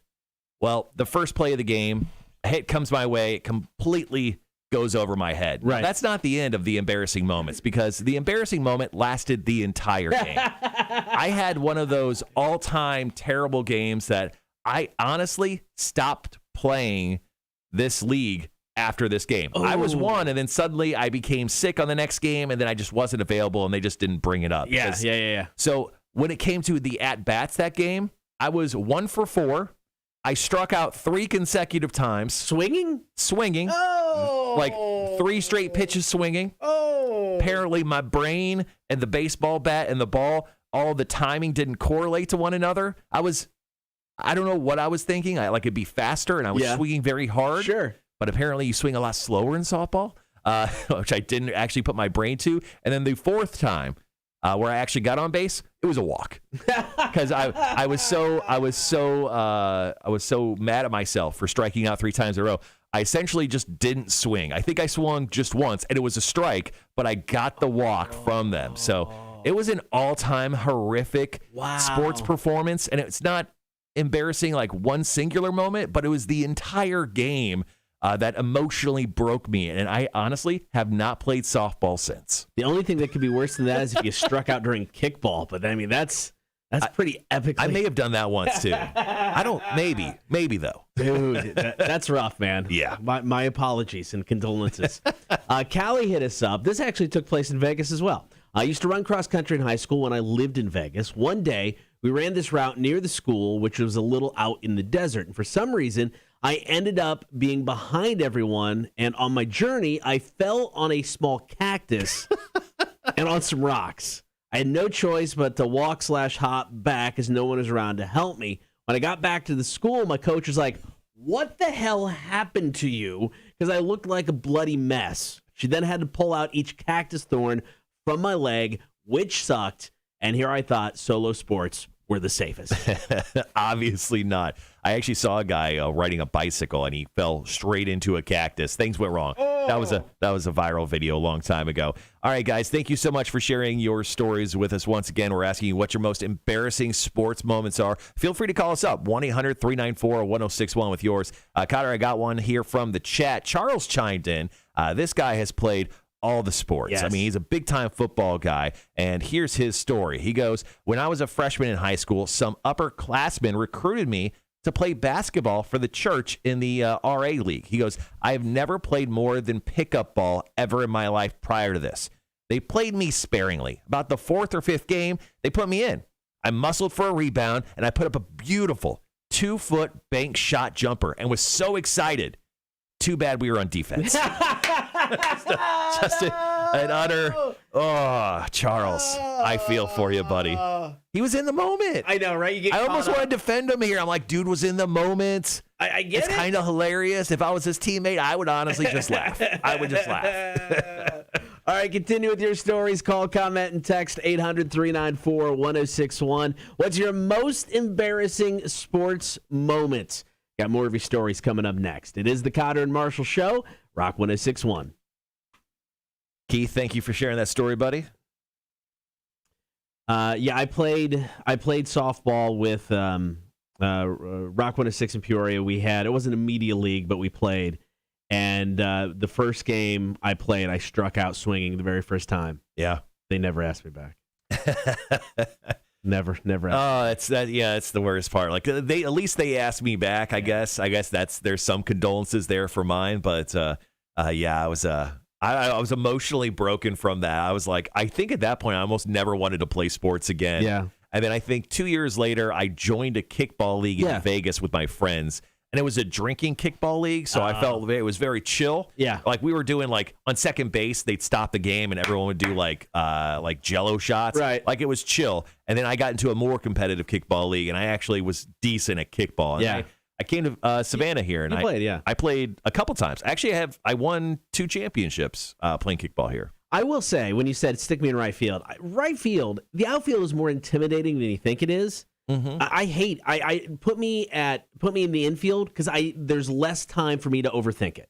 You stick me in the outfield and there's a pop fly coming my way, I will drop it every single damn time because I was like, I mean, I haven't played enough, so judging where it's going to be is tough. So then I'm sitting there going forward, back, side, and I just completely overthink it. Stick me in third base, shortstop, or something. Less reaction time. I don't have to think about it. I just need to get in front of the ball. That's all I need to do. For you should just play catcher. Because here's the thing. You're constantly working with the ball in some form or fashion, kickball or softball or whatever. And then also, I mean, you're probably never going to get the ball at the plate. Like, it's pretty random. Right. You get it a lot less. I think you would probably do better in a situation where you possibly the catcher. The only thing is, playing catcher, especially playing baseball or softball, you have to, like, put 20 pounds of stuff on. Even during softball? Yeah, I think you do. Yeah, okay. Yeah. I mean, they still wear gear and stuff. Yeah, when I played baseball in junior high into, like, early high school, I was the catcher. I did that, so. But, yeah, outfield I never liked because – and the first time, buddy of mine, or Mike Helmuth. He had a softball team, and years ago he's like, "Hey, do you want to play?" I'm like, "Sure." They stuck me in right field, and it's just like, I hate right field, man, because it's like ball right to me. I'm like, I'm not going to catch this, and then I just get in my head. I'm just like, nope, I missed it. There you go, guys. Thanks. You blame everyone else. There you go, guys. Thanks. So great teammate, Connor. Yeah. This is your fault. Definitely not mine. Charles says he never lived that story down. He never lived it down. He goes, 40 years later, people still bring it up. Now, this wasn't a sports moment, but I think do your friends or family have like a story that they always bring up about you? Like, I'm always going to bring up the time that you got wasted and called me pussy a bunch yeah, and then passed out immediately afterwards. I'll always bring that story up. But is there a story as a child that people bring up to you? Like, little Cotter, is there a story? I mean, the only one, and I mean, it was from high school when I fell off the stage. So if I like go back home and I see somebody I hadn't seen in a while, I mean, there's a 50-50 chance that's going to get brought up. Yeah.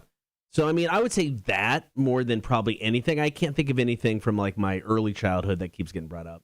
The falling off the stage thing would be mine.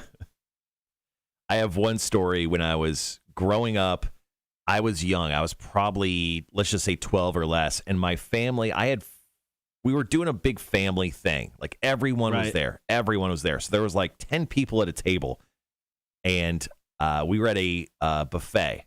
And I loved like Thanksgiving stuffing. Right. And I ate so much stuffing, I went to the parking lot and yacked. And my sisters still bring that up to this day. It is now 25 years later. And my sisters love to bring up where that time you completely yacked too much stuffing at Old Country Buffet. Like, yeah, I do. Thanks for bringing it up. Again, still. I would have forgotten about it by now. Skylar hit us up with a great story on the text. Cool. That's awesome. That's a great story. Okay, so I have, let's see. I technically have 3 girthier ones, and like I said, Kelly just had a quick joke. We'll just do the stream with Kelly. Kelly hit us up on Facebook and said, "Never had one because I'm better than you, and you know it." MJF. Oh, MJF from AEW. Yeah. Jay says, "Love the shirt, Cotter. See y'all boys soon. Filling crowd hours as I type." Nice. Hey, Jay, bring him a new shirt. I love this shirt. Cotter wears that shirt all the time. It's a great shirt. It's one of his go-to shirts. Great shirt. I complimented Cotter on a shirt probably about 3 weeks ago, and he's not worn it since. So. I wore it on our vacation, so I have worn it since, just not to work. Jay, bring this man a new Coastal Empire shirt. All right, we got about 3:45. Oddly enough, I do have another story. About someone else pissing themselves playing baseball. From Sean. Sean, probably not going to get to yours on this next break, so I'll tell her right here on the stream. Cotter is a large, yes. Sean says, playing rec ball, like 5th or 6th grade, hit a home run in the very last game, which is excellent. Yeah. What a great. moment. Yeah. He goes, peed my pants rounding third base. He goes, I thought I'd make it around the bases and run right to the bathroom. Didn't make it. Blamed it on the excitement of the home run. I was so excited I pissed myself. Oh, you know what? Thinking about this, I thought another story. So I was playing baseball, like straight up baseball, once again, very young. Yeah.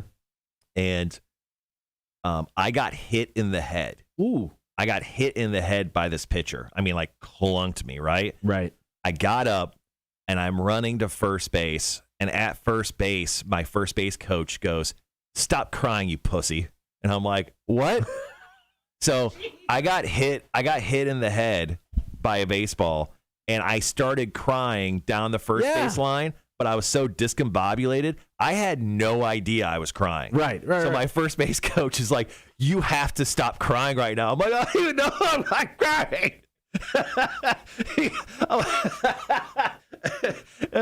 Man, the concussion's hitting me again. That's why I'm laughing so hard. I'm like, I had no idea I was crying, and I literally cried all the way till I got to second base. I had no idea. No idea, man. Oh, that's so funny. I don't know why that memory just popped into my head. It was our neighbor, Dave Hackney, who was our coach at the time. And I just remember him being on first base, just going, "You got to stop crying." What? Marshall's never cried since. I honestly, I actually just cried because I laughed so hard. I honestly totally forgot about that story. Holy shit, that's a good one. Let's see. Keith says, good story to tell. Marshall is breaking Lloyd's window with baseball and shattering it. Oh, yeah.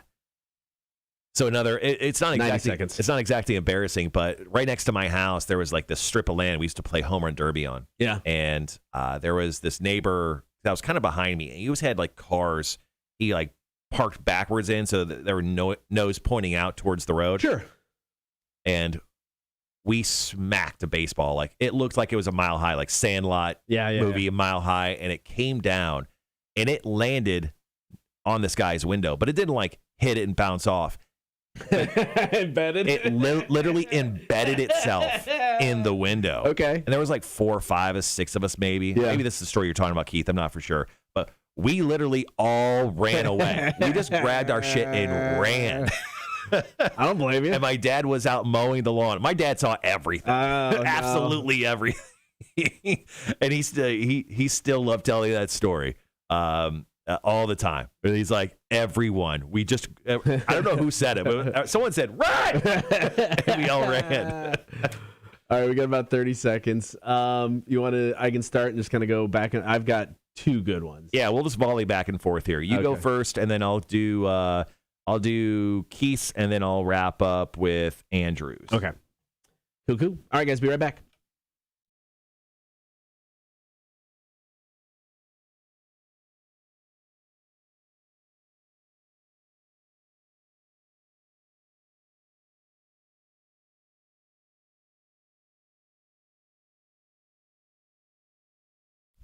Good morning. We're taking your calls, comments, and text. 800-394-1061.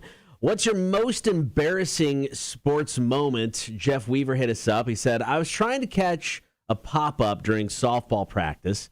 Sun got in my eyes. I missed the ball. It hit me in the nose. Broke my glasses and my nose. Funny part, my wife was pregnant. So when we got to the hospital, they came out and put her in a wheelchair, getting ready to put her in a room. I'm standing there with a towel over my nose going, what the hell, guys? It's me. It's me. I need help. Wow. Well, the hospital had their priorities. Yeah, it's true. It's true. The beautiful over the ugly. Sorry, Jeff, that happened to you. On the stream, got another great story here from Keith. He goes, was leading off the base. I'm guessing this is first base. And he goes, I did a step to second to fake the pitcher that I was stealing. But in the process, I clipped my cleat on my other shoe string and completely tripped face first. He goes, I tried to get back up, but I got completely picked off. Oh, no. A lot of these stories are based around baseball or softball. Maybe we should just stop playing these sports so we can stop being embarrassed by playing them. Seems like a lot of these are coming from that sport itself. All right, Skylar hit us up with a text. He goes, I coach youth football, and I often like to think I'm still young, 33. So sometimes race the boys at the end of practice. I've always been able to beat them when they were younger, but now I'm coaching 12-year-olds. Oh, no. So I'm having to give it everything I got in order to beat them. Lean forward, try to win. And I went ass over teacup, slid 10 yards in front of all the parents, all the players, all the coaches.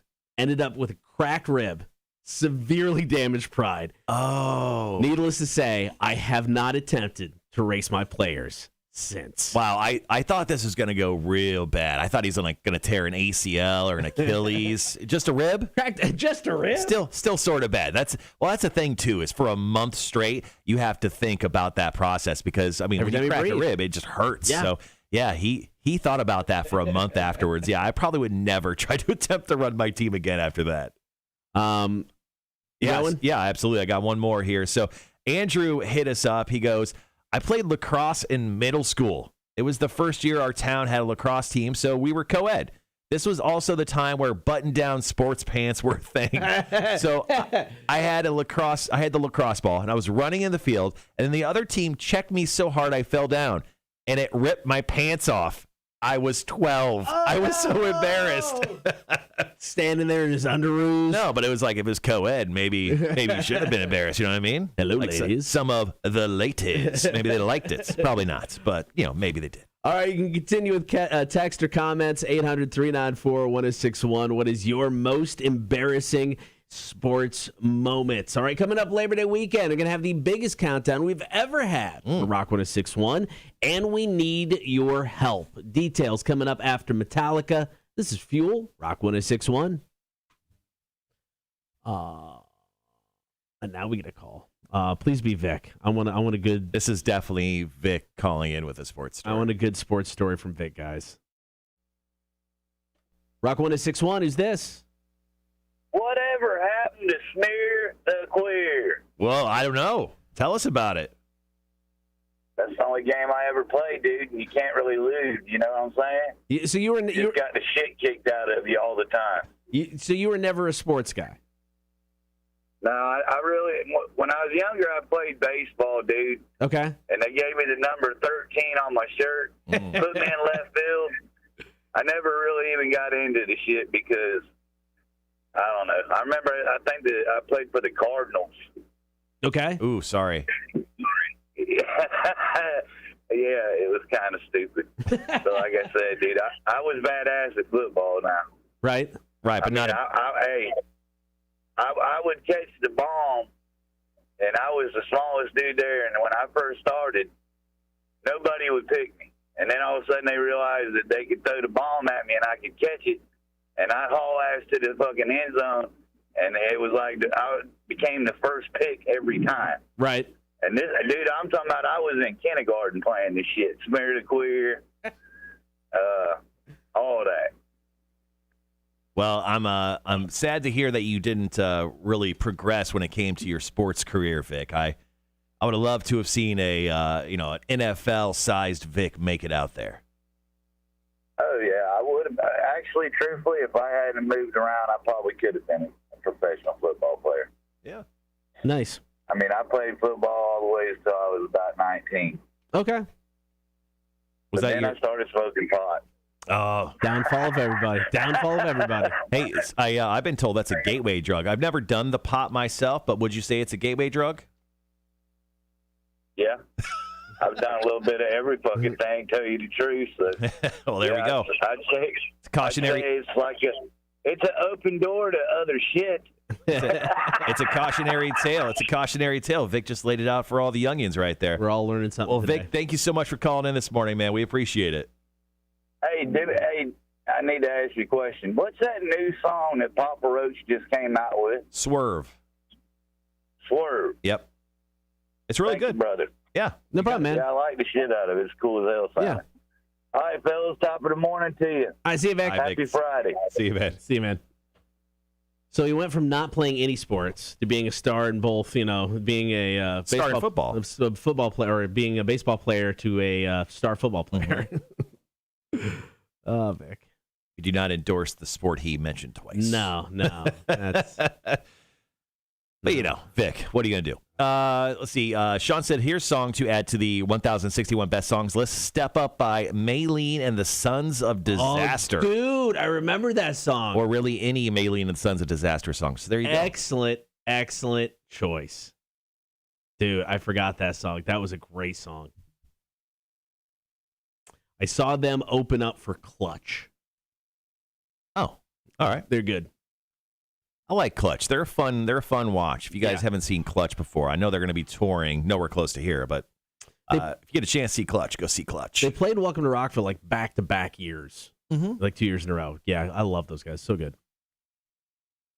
All right, guys, we are out of our call-in segment. Now we're talking about our 20th anniversary countdown. Sean, thanks for bringing up that request. All right, got about 25 seconds.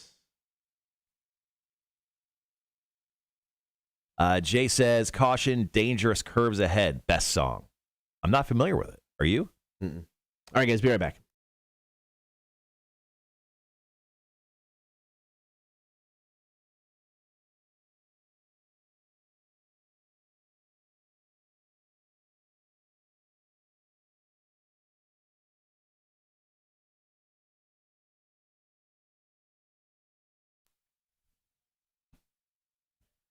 Rock 106.1 is celebrating its 20th anniversary this year, and we continue the celebration Coming up here in a few weeks, Labor Day weekend, we've got the biggest countdown we've ever done. It's the Rock 1061 20th anniversary countdown. We're counting down the top 1,061 songs ever played on Rock 1061. So we've already gotten some requests, even from the stream this morning. A band that's been brought up multiple times is Maylene and the Sons of Disaster. One song is called Dangerous Curves Ahead. I just like the song title. I haven't even heard the song. And then also Step Up. So those are two songs that people have already requested to be a part of this big countdown we're doing. Will they make the list? I'm not for sure, Cotter. Cotter's putting it together mostly. Yeah. Will it make the list? Maybe. Maylene's and the Sons of Disaster, at least one of those songs, definitely, yes, will make the list. All right, so there you go. We're in. And if you want to submit your own songs to make the list, head on over rock1061.com and drop it into the Rock 1061 1061 song countdown. Are you a lager or an ale person? It's a personal question, bro. Don't bring that up. We're going to find out. Hey, what? We're going to dig deep into this. Oh. Really? Yes. Like a shovel deep? Maybe. All right. It depends on whatever it takes, man. Let's get weird with it. All right, I'm down. It can say a lot about your personality, according to new studies. We'll talk about that next. Cotter and Marshall Show, Rock 1061.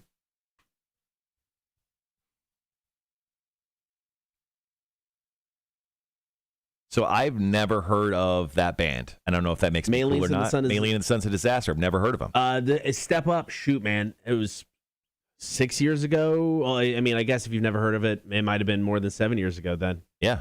But yeah, great song. Morning, Mac. How are you?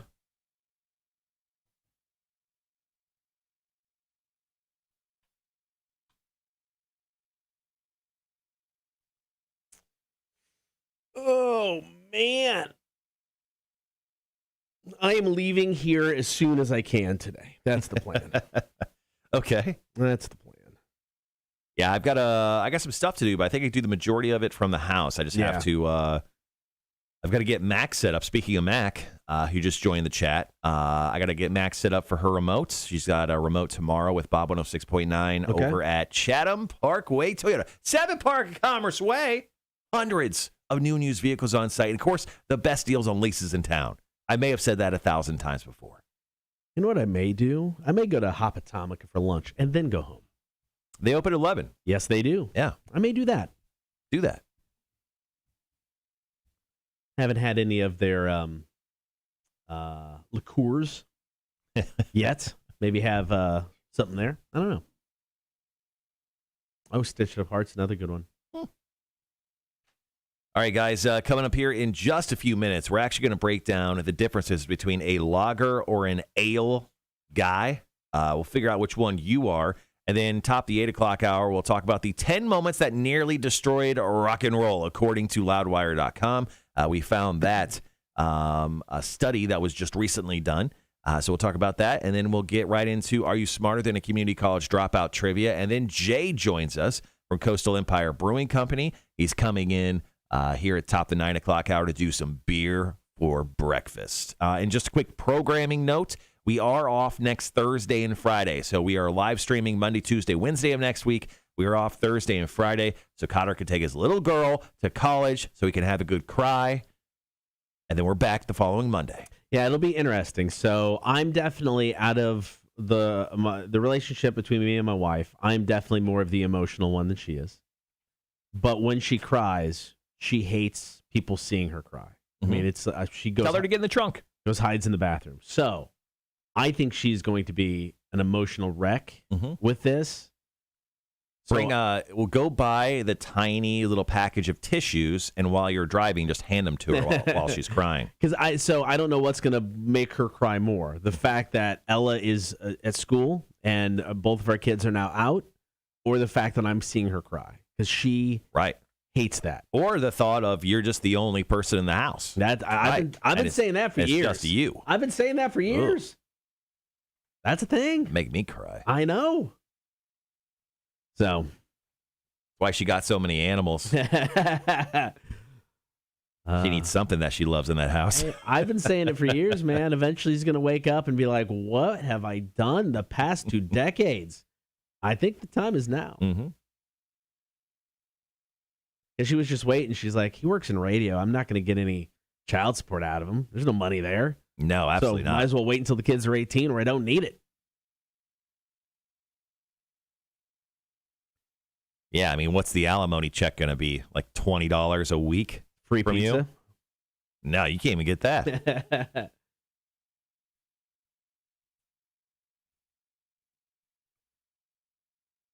All right, Here's guys. some tickets to Welcome to Rockville. Here's some general admission one-day tickets to Welcome to Rockville. I couldn't score the 3 days Marshall would give to me. We're square for the month, right? We're good. Here's a 25% off local bar burger coupon. I know you need it. All right, so we're getting into a story about ales or lagers. I guess it is International Beer Day. Oh. Here are some International Beer Day facts. The most well-known imported beer in the U.S., Corona, Heineken, and Guinness. Over 90% of Americans have heard of them. Even if you include domestics, Corona is second overall from a well-known standpoint after Bud Light. A poll found the country with the best beer in general is the Czech Republic, which makes one of my favorite all-time beers, the Pilsner Urquell. I never know how to pronounce that. The rest of the top five are Germany, Ireland, Belgium, and the Netherlands. The United States ranked 46th. Beer is the most popular thing we order in bars. More than a third of Americans say it's their go-to drink. 2/3 of us prefer domestic over imports. Top 10 beer states. If you had beer-loving states, if you had to guess, I'm assuming this is in order. No, I don't know. Maybe it's in order. Can you guess any of the top 10 beer-loving states? Texas is probably one of them. It is not on Everything's this list. larger in Texas. Not on the list. Montana. Not on the list. Son of a bitch. New York. New York is on the list. Okay. It's Massachusetts, Missouri, Wisconsin, Oklahoma, Arizona, New Jersey, Virginia, Maryland, New York, and Colorado. 2/3 of beer drinkers say they have less than 5 beers a week. Not trying there. Everyone else drinks more than that, including 5% who say they have at least 20 beers a week. That's a lot of beer. First prize at the Wife Carrying World Championships is your wife's weight in beer. I've heard of that before. That's kind of fun. Once again, these are National Beer Day facts. Yep. The term alcoholiday was coined around the year 1900. It means a vacation or period of leisure spent drinking. So that's every vacation I've ever taken? I didn't know there's a word. Alcoholiday? I'm adopting this. Yeah. Alcoholiday. Interesting. Oh, shoot. That's a thing. Alcoholiday. Hear it in a piece of Rock 106.1 imaging very soon. Cotter will key in on that. That'll be a thing. Oh, it's a thing. Good morning, Rhett. How are you? Rhett requests that we put Harvester of Sorrow in the top 1,061 songs, Cotter. Just about every song Metallica has ever released will probably make this list. Wow, Jesus Christ. But no, there'll be, I'm guessing that song will make it. Jeremy says he's also adopting Alcoholiday as well. Dude, I'm in. I am personal and professional. Yeah, start using it now before he trademarks it. Yeah, no, that'll be a thing. That's just a good promotion. We have to come up with something for the Alcoholiday giveaway. All right, guys, got about a minute 45. Mammoth WVH, Wolfgang Van Halen, his new band, new song, Don't Back Down. Good stuff. He is opening up for Guns N' Roses. Guns N' Roses, and so it's their first tour. And he literally the band played for the first time live here recently because he recorded the entire album by himself, had to put the band together to tour. So your first gig together as a band that just got thrown together is opening up for Guns N' Roses. And they're giving the guys an hour. I mean, most opening bands, 30 minutes? Yeah. Especially for a band like Guns N' Roses, you get an hour. So that's a lot of time to fill, especially if you only have one record. Yeah. Usually you think you'd only do about 45 minutes, but or 30. All right, so guys, we're going to do the story up next, talking about whether you're an ale or a lager guy. Then top the 8 o'clock hour, we're going to break down the top 10 moments that nearly destroyed the rock and the roll. Also, after this break, we have some semi-breaking news in regards to Shinedown and their drummer. It's a bad week for drummers, apparently. No. So I'll give you guys the details in regards to Shinedown and their drummer coming up after this break. Hopefully it's not a Spinal Tap situation where he spontaneously combust. I don't think that's the issue, but possibly. That's good. All right, guys, got about 20 seconds. We'll go ahead and be right back.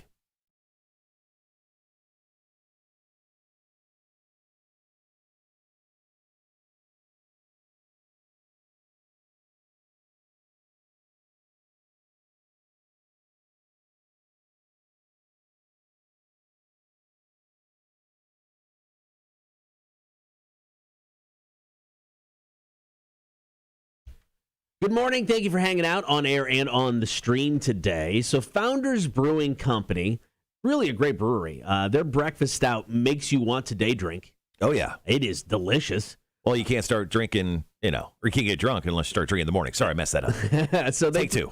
They put together a poll asking, looking at lager drinkers versus ale drinkers. They spoke to about 100 different beer drinkers. So first off, what's the difference between a lager and an ale? And we're just going to break it down very simply. Lagers are crisp, thirst-quenching yellow beers. Think Budweiser, that type of beer. Mm-hmm. Pilsner. Yeah. Pilsner's a lager. Ales are rich, more full-bodied beers that include pale ales, IPAs, and stouts. Basically, everything else that isn't golden and clear. Right. So, and this is essentially craft beer versus regular dude beer. Kinda, I guess. Yeah. And I mean, and the process to make a lager is a little bit harder because it's longer and it's like there's cold involved. Ooh. And so a lot of craft breweries don't necessarily do it because of the process, but some are getting into it. So I do like me a Pilsner, but I think if I had to pick, if I'm a lager or an ale guy, I'm going ale. Because I mean, IPAs, stouts, I absolutely love.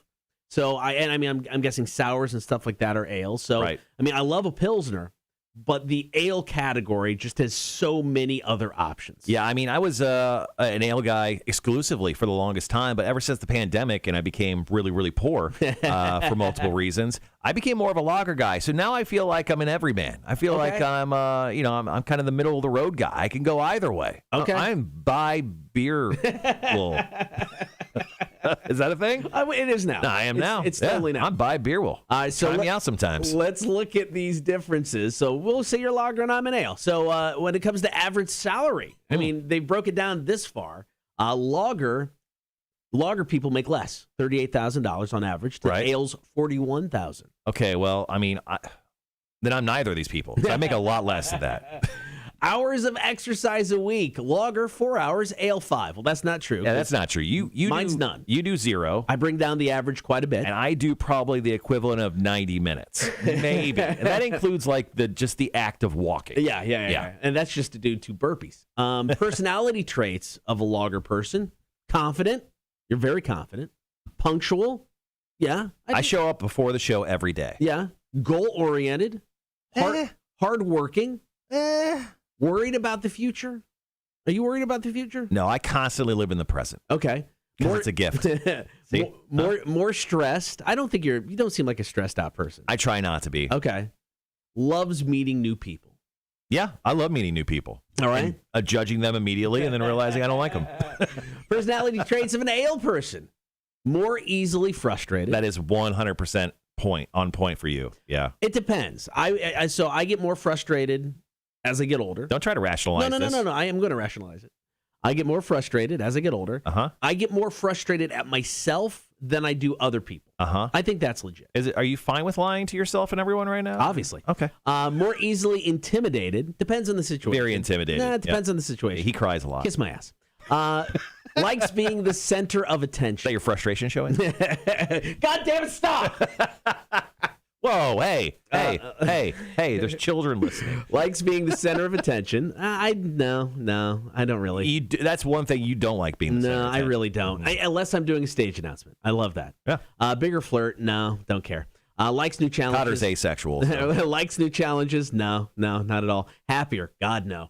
So I would say the first couple, yes, but then it falls apart toward the end of it. Okay. It really does.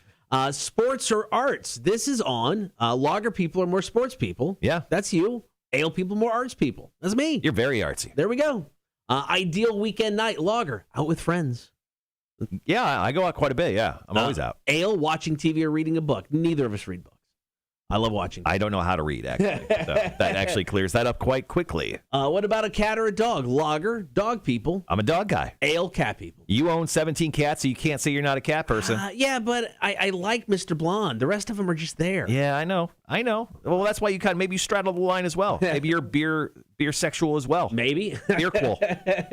Whatever the word is. On TV shows, lager people, Game of Thrones, Big Bang Theory, Friends, Law and Order, stuff like that. Ale, Breaking Bad, True Blood, Parks and Rec, The Bachelor. I don't know how they decided these shows in this study. That's a little weird because I like both. That's such a hodgepodge. Categories. Yeah, that is such a weird hodgepodge with all of that. And then movie genre is the last thing. Action, thriller, adventure for lager people. Romance, animation, documentaries for ale people.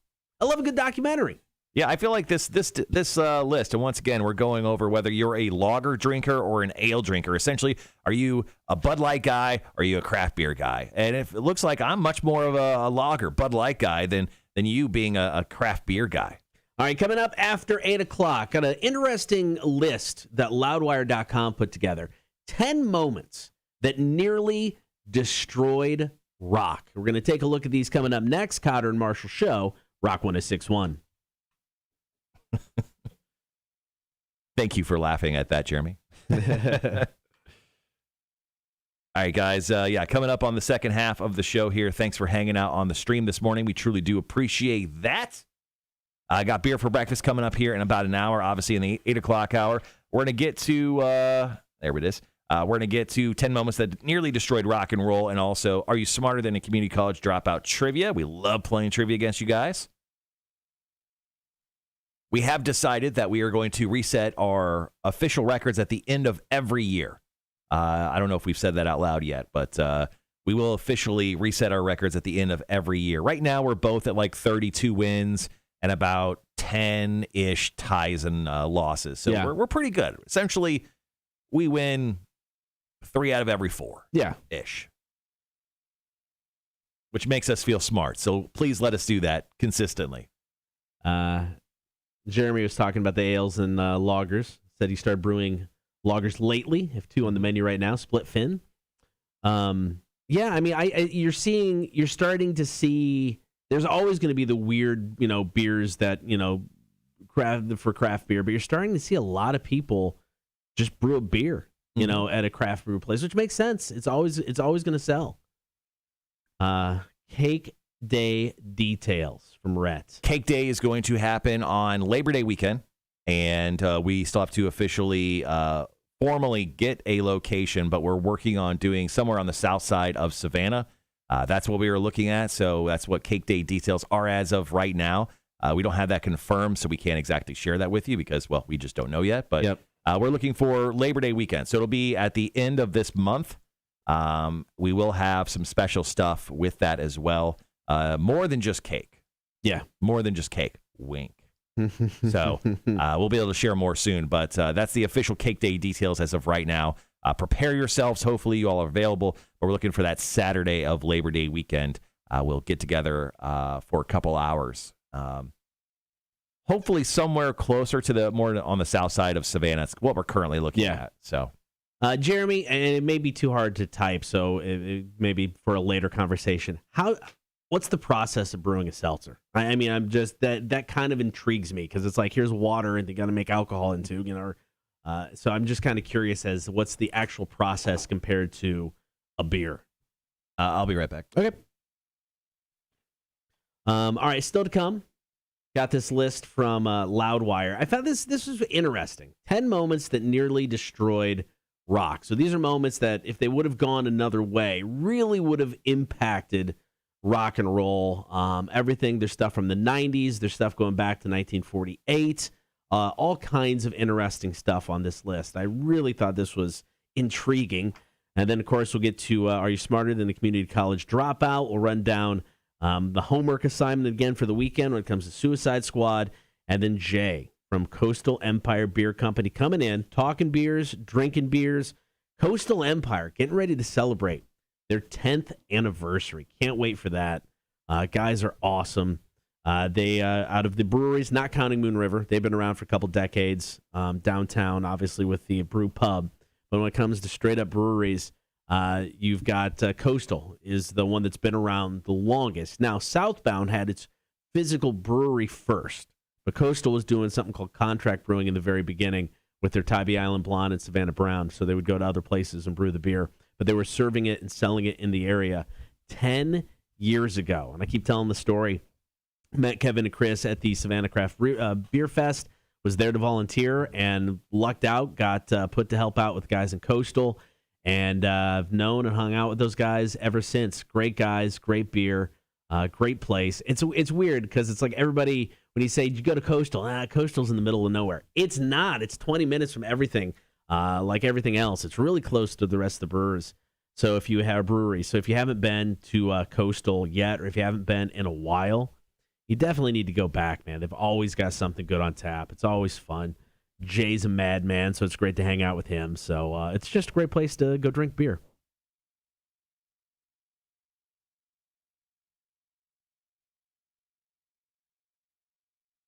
Simple, water, sugar, flavor. Fair enough. Renting a party bus, riding from Split. Oh, dude.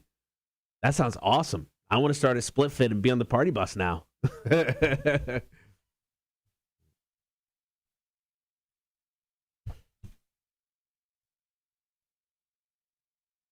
Yeah, it's going to be, see, when's the 20th again, Jay? Let me look.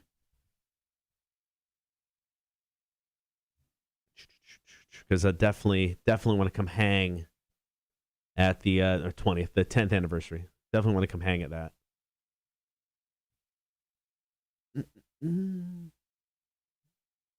Saturday, August 21st. Perfect. It'll be the first full weekend that my wife and I are kid-free. I think that would be a great place. We'll celebrate your 10th anniversary, and we'll celebrate us being kidless. Done and done.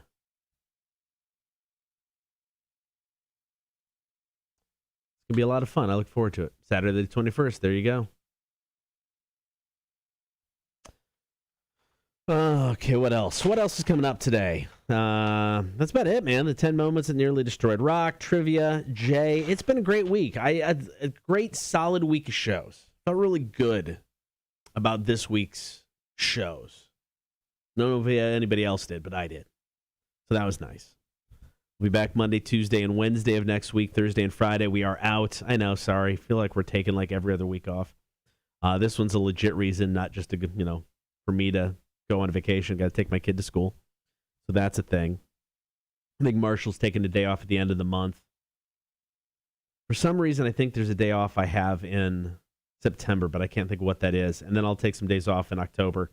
My yearly pilgrimage down to Austin, Texas.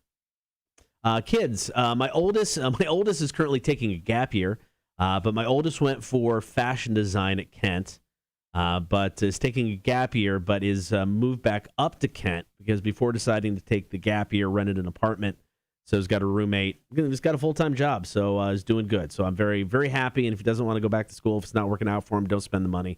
The youngest is going to go to Arkansas, wants to become an architect with a focus on green architecture. So they've got a great program at Arkansas. It's a 5-year program. So the youngest is going for architecture. The oldest right now is just living his life, full-time job up in Kent. So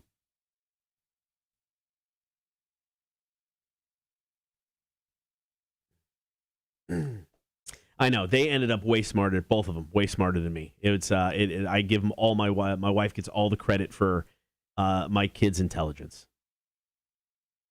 I dropped out of school so I can work in radio. It has worked out. Don't get me wrong. It's been a very good industry to me.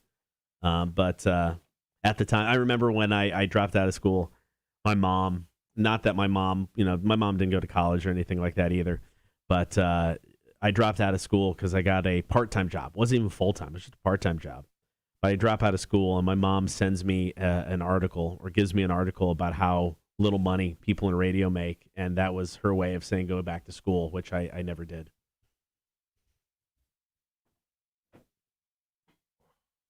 All right, we got just over 4 minutes. We'll get into this list from loudwire.com.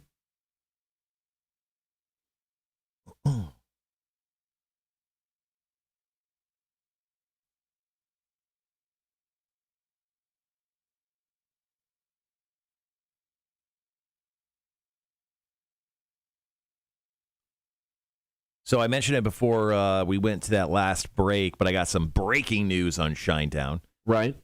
So I wanted to share. So Shinedown is obviously going on tour very, very shortly. Actually, I'm going to see him down in St. Augustine coming up here the second weekend of October. Right.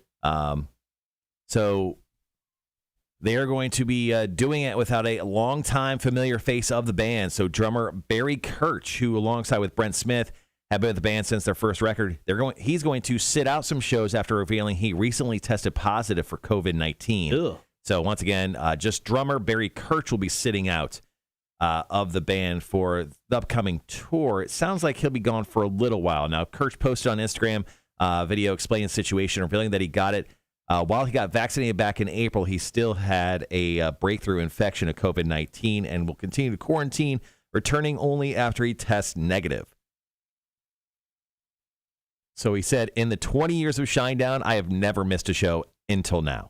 That sucks. Yeah, so he was quite bummed by it. Let's see if I got a... It doesn't say exactly what dates he's going to miss. But yeah, unfortunately, Barry's not going to be with the band, at least for the first couple shows coming up with Shinedown. So kind of a bummer to hear that. Rhett, I'm right there with you, man. I tried to go back to school, obviously over a decade ago. I was still in Illinois. And I started taking some classes because the only other thing I ever thought about doing was teaching if I didn't do radio. So I was going to go back and, try to get a degree in teaching just in case, anything weird ever happened with my job. I sat through one class and was like, nope, I can't do this, man. As I got older, I was never the best student anyway. But as I got older, I gave less F's about it, and I couldn't do it anymore. My wife, if she could make money going to school, she would do that. She loves school. Oh.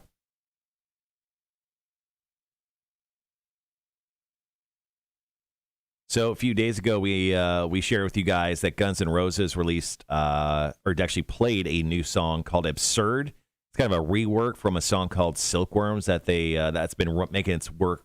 Excuse me, if I could talk. That's been making its way around. There it is. Like on a bunch of B-side stuff. Well, they reworked Silkworms into a new song called "Absurd," and they have released the song officially. You can actually watch the song on YouTube right now, and I'll go ahead and share that on the stream. Once again, this is like the first piece of new Guns N' Roses music that we've gotten since 2008's Chinese Democracy. So it's been like 14 years, 13 years since we've gotten anything from Guns N' Roses. So technically, this is the first new piece of music from the band, and I can only imagine this is just the beginning of some new music from these guys. So pretty exciting to see some new stuff come out from them. We got about a minute left.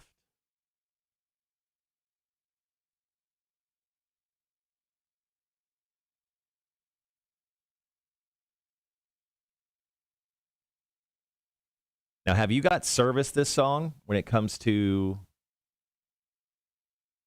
radio yet? No. No? I wonder if they want this to be a thing or not. I don't know. A lot of times, they'll release a song that's it's a fan track. That's the new thing. It's a fan track. So it's not necessarily a radio song. Papa Roach, The Swerve, it's a fan track, but they gave us a copy of it, So I don't know. Sometimes we get one, sometimes we don't. All right, guys, just shared the link there for you. So that's the new Guns N' Roses. That's the official audio from Guns N' Roses and their new song called "Absurd." They're currently on tour right now, and the new song is there for you to partake in whenever you want. All right, guys, got about 7 seconds. Be right back.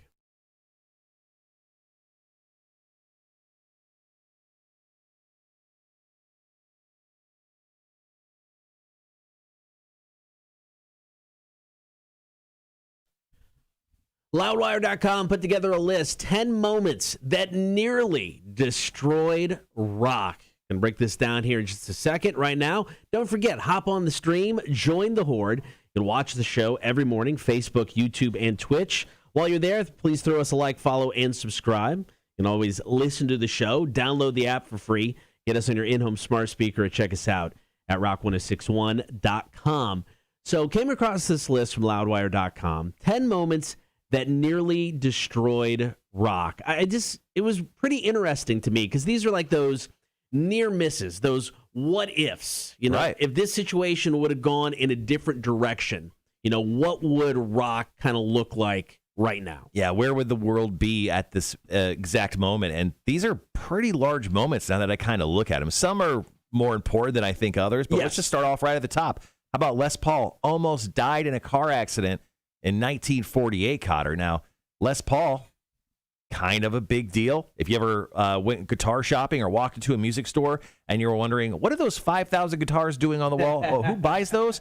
Every single rock star ever owns a Les Paul. Yeah, dude was, obviously a musician himself. Jazz, country, blues, kind of did everything. But he was an inventor, and he was one of the guys who pioneered the solid body electric guitar.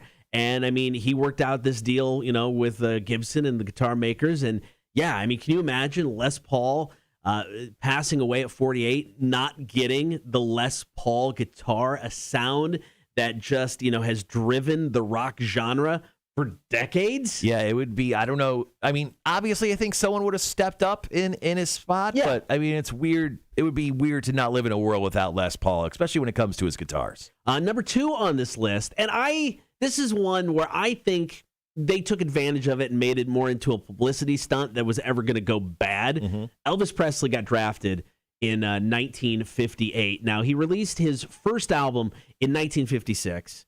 He got the draft notice, I want to say 57, late 57, early 58, and he was able to defer a little bit because he was filming a movie, King Creole.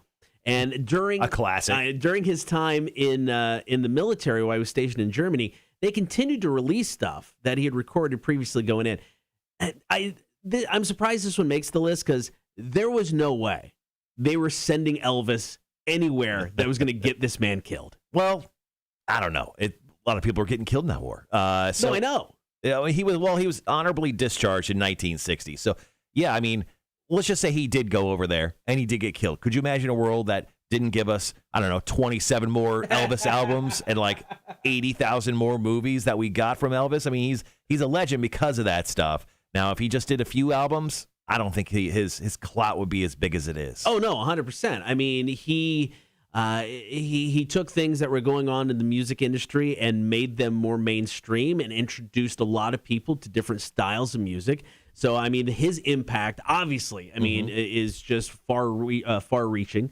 Number 3 on this list, and I've always found this one funny. John Lennon proclaims the Beatles more popular than Jesus. Well, they had a moment. They had a moment around the world where possibly that was true. I don't know, but apparently he went back on that and he apologized for that comment. That was maybe that was the first Notes app apology. Yeah. In the world, he just kind of said it out loud. Yeah, he got a lot of flack for that. There was a lot of backlash against the Beatles. This happened back in 1966, so they did catch some flack for it. But you know what? They did okay. Yeah, they were still fun. I guess they could have disbanded the Beatles for them, and we wouldn't have gotten any more Beatles because of it. Number 4, Tony Iommi chops off 2 of his fingers in an industrial accident. Of course, the legendary guitar player of Black Sabbath. He was 17 when this happened. So obviously, he was told he was never going to play again. He didn't listen, and thankfully for that. Yeah, and then he was told he would never be able to play again. He I don't know, his fingers regrew. How does that work? He's just that damn good. I never stared at his fingers before. I never knew this even happened to him. But yeah, he said he'd never be able to play again. He did, and of course we got the legendary Black Sabbath out of it. Totally cool. Number 5 on this list of 10 moments that nearly destroyed rock is when Randy Rhoads auditioned for Ozzy's solo band. This went down in 1979. So it wasn't the process of auditioning. Because obviously him joining Ozzy's solo band, was a huge deal. But there are 2 things that made their partnership almost not happen. Right. Randy only auditioned because a friend made him. He didn't want to. Mm-hmm. And Ozzy passed out drunk almost immediately once he started playing. He almost didn't even see the audition. So, do you think Ozzy was told by people, it's hire this guy? Because Did he remember watching Randy Rhoads? I don't know if Ozzy's ever remembered anything his entire life. So that's just it, because they became such good friends, and it became such an iconic pairing. I want to say Randy Rhoads did as much for Ozzy as Tony Iommi did for Black Sabbath. It's the same sort of impact. Yeah, Ozzy's been blessed. He made a pact with the devil to get these two amazing guitar players to work with him. And then he married her. Yeah. All right, coming up next, we've got 5 more on this list of 10 moments that nearly destroyed rock. It's put together by Livewire.com, Carter and Marshall Show. Here's Rise Against, a Nowhere Generation, Rock 106.1. What up, everybody? A-Dub, thanks for joining the chat. Thank God it's Friday. Feeling good about this Friday, ladies and gentlemen. Gibby said he's going to stream today from 2 to 3. I'll be playing Pokemon Planet. Oh, and nice. I would like you guys to join me. There you go. Yeah, hit us up with the link, man.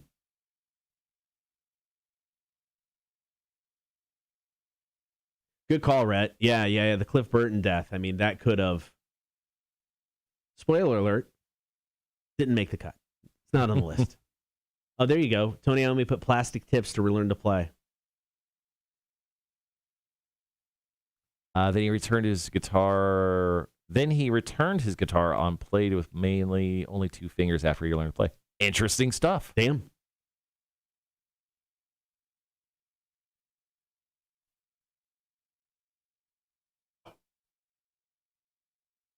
And there's these little tidbits of rock and roll history. You're just not fully aware of. Yeah.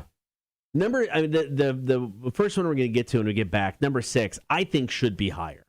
Because I think this really, really could have, and not just rock. This would have impacted the music industry as a whole. Mm-hmm. I was too young when this happened, so I'm not super familiar with it. Right. But definitely learned a lot, obviously, from it. Yeah. All right, we got just over 2 minutes. Also getting closer to playing some trivia. So if somebody's down, get ready. So we have trivia coming up. We're going to hook you up with 2 prizes this week. We've been hooking you up all week long with tickets to go check out the Midday in the Beer Garden. That is a mini beer festival happening over at Moon River next Saturday. We'll also hook you up with passes to the Tailgate Bar Crawl, presented by our fine sponsors over at Savannah Bar Crawl. That's happening on September 4th. It'll kick off at Stafford's Pub. You'll check in there. And there's a dozen bars downtown that you can go hit up, get drink specials, all for joining the Tailgate Bar Crawl. We'll hook you up with passes to each one of those events coming up with trivia. So hopefully you guys want to join in. What's going on, Craig? Jeremy, don't hate that idea. We can always chat and see if we can come up with something. Just over a minute 15. Gibby, thank you for sharing. It's Gibby's Twitch. He's going to be playing some games this afternoon. Everybody hop on there. Check him out. Oh, there's Craig from CEW on the chat today.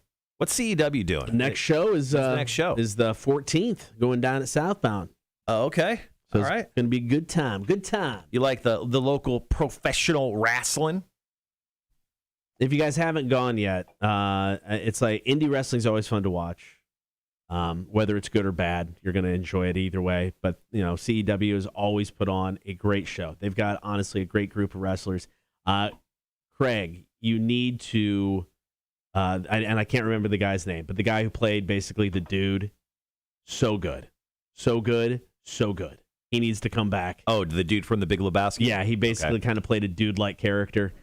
Dude-like character. But, and he comes out in a robe. He's got a drink. Yeah. He played his character perfectly. It was so much fun to watch. All right, guys, we'll be right back.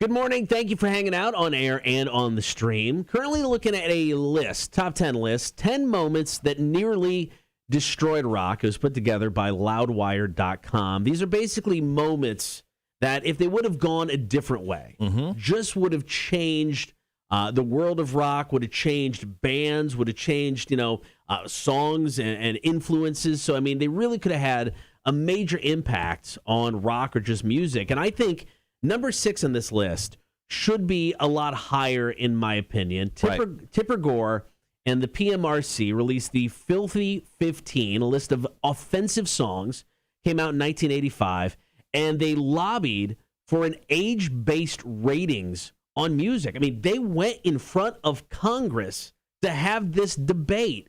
And to me, this impacts everything. I mean, if they put labels like, hey, you have to be 21 to buy music, how much of an impact does that have? I mean, a big one. I mean, they had some like ratings on the CDs. Actually, it's been so long, I forgot what it used to say. Do you remember you remember the sticker they used to be on? I mean, they just put the parental advisory. But yeah. I mean, you didn't have to be a certain age to buy it. Yeah, but I mean, this would have changed everything. So she had a list of Filthy 15 songs. On there was like Prince's Darling Nikki, which I kind of get because it includes some stuff about pleasuring yourself. It was about sex and masturbation, sure.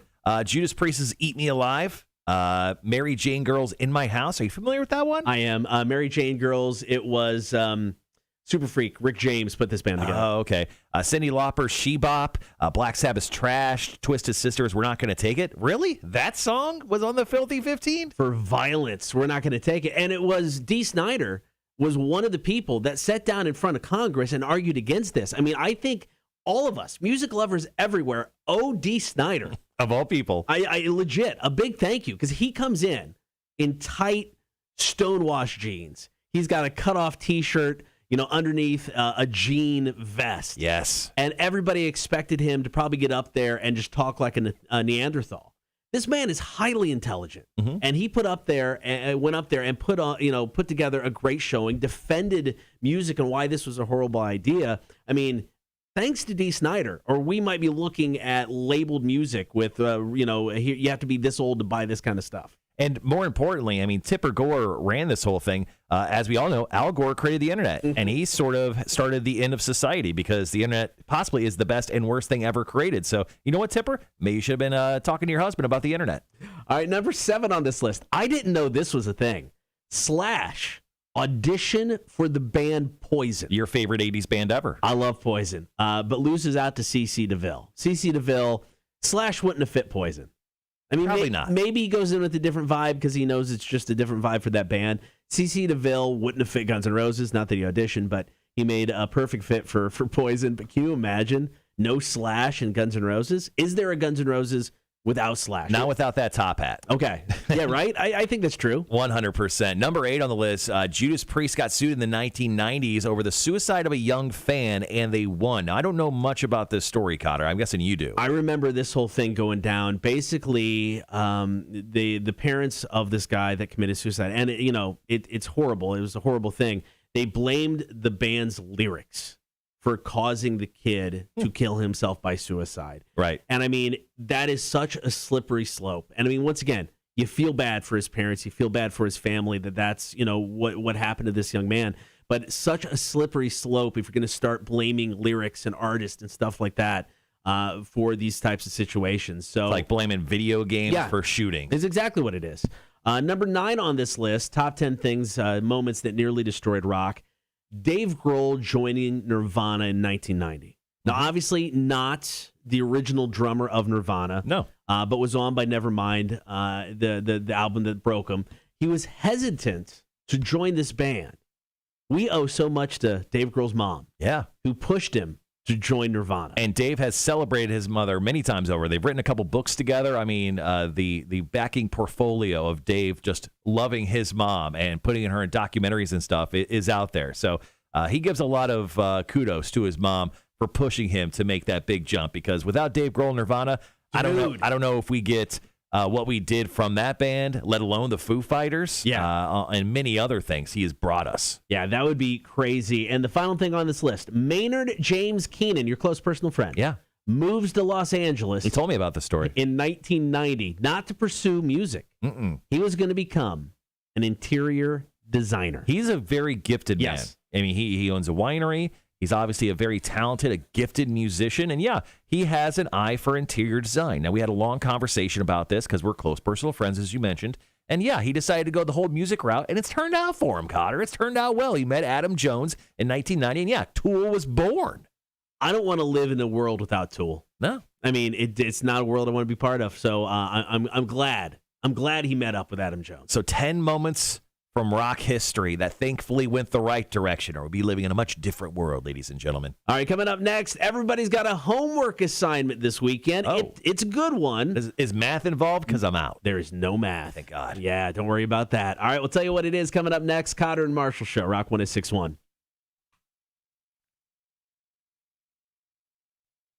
All right, guys. Thanks once again for hanging around with us on this beautiful Friday. Thank freaking God. You know what? Yesterday, it did not feel like even Thursday, but today has an odd Friday feeling to it. Yeah. Like, I feel like we skipped Thursday and we skipped Wednesday, and we just had a Monday, 3 Tuesdays, and now it's Friday. We're just throwing that out there. We're going to come right out of the stop set here. Yeah. Perfect. Okay. All right, guys, thanks once again for hanging around. Next up, we're going to be giving you guys a homework assignment for the weekend. Then we're going right into Are You Smarter Than a Community College Dropout Trivia.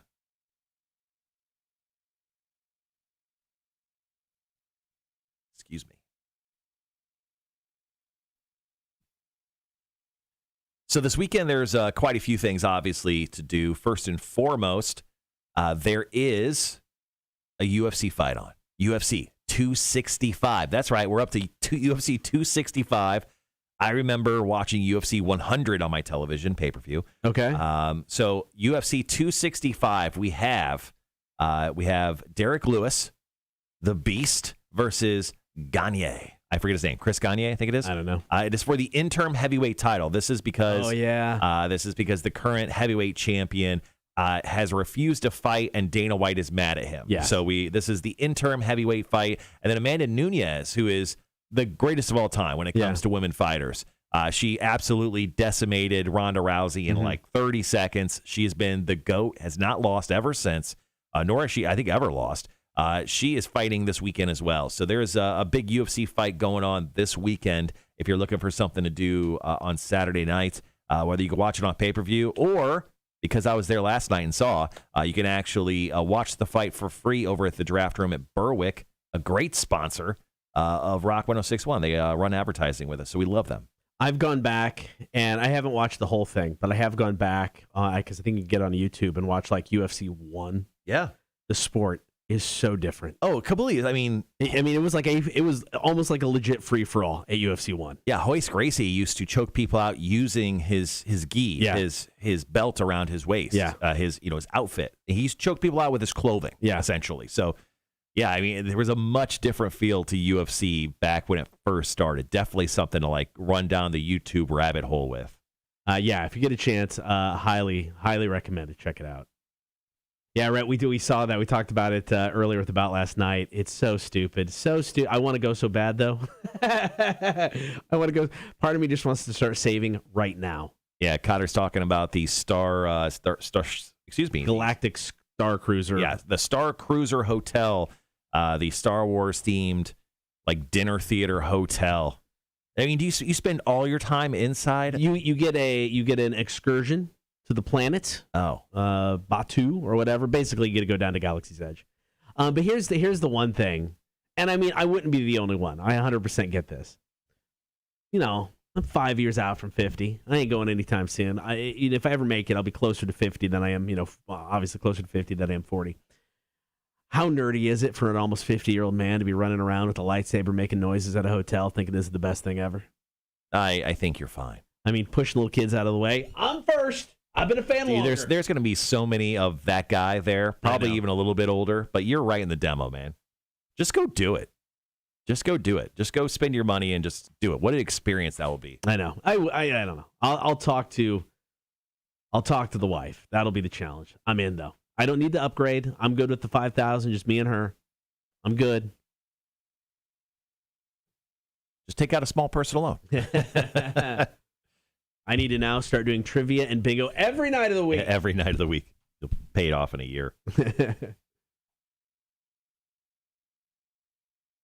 All right, we got about a minute, a little over a minute. So last night was the very first game of NFL preseason football. Very exciting stuff. The Cowboys took on the Steelers.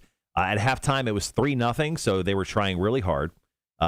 It was a brutal game to watch, but it's just exciting to say that football's back, guys. Yeah. Now, football is back. Now, technically, the full slate of preseason games won't start until next week.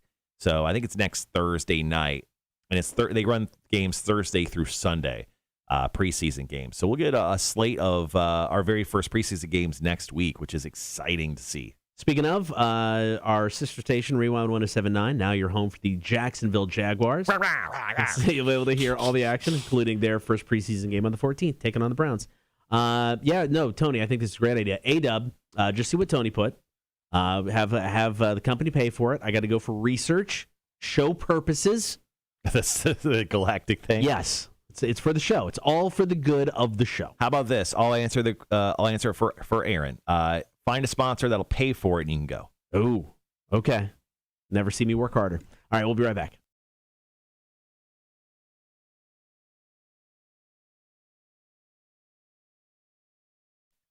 Good morning. Thank you for hanging out, Cotter and Marshall Show. Everybody's got a homework assignment this weekend, but don't sweat it.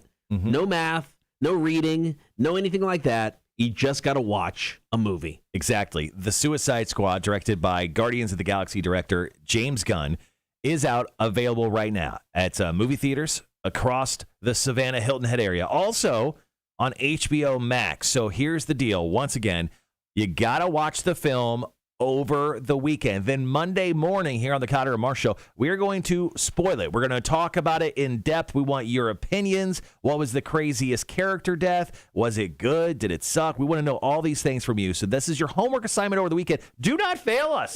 We need you to watch The Suicide Squad. All right, coming up next, going to play Are You Smarter Than a Community College Dropout? Brought to you by the Savannah Bar Crawl.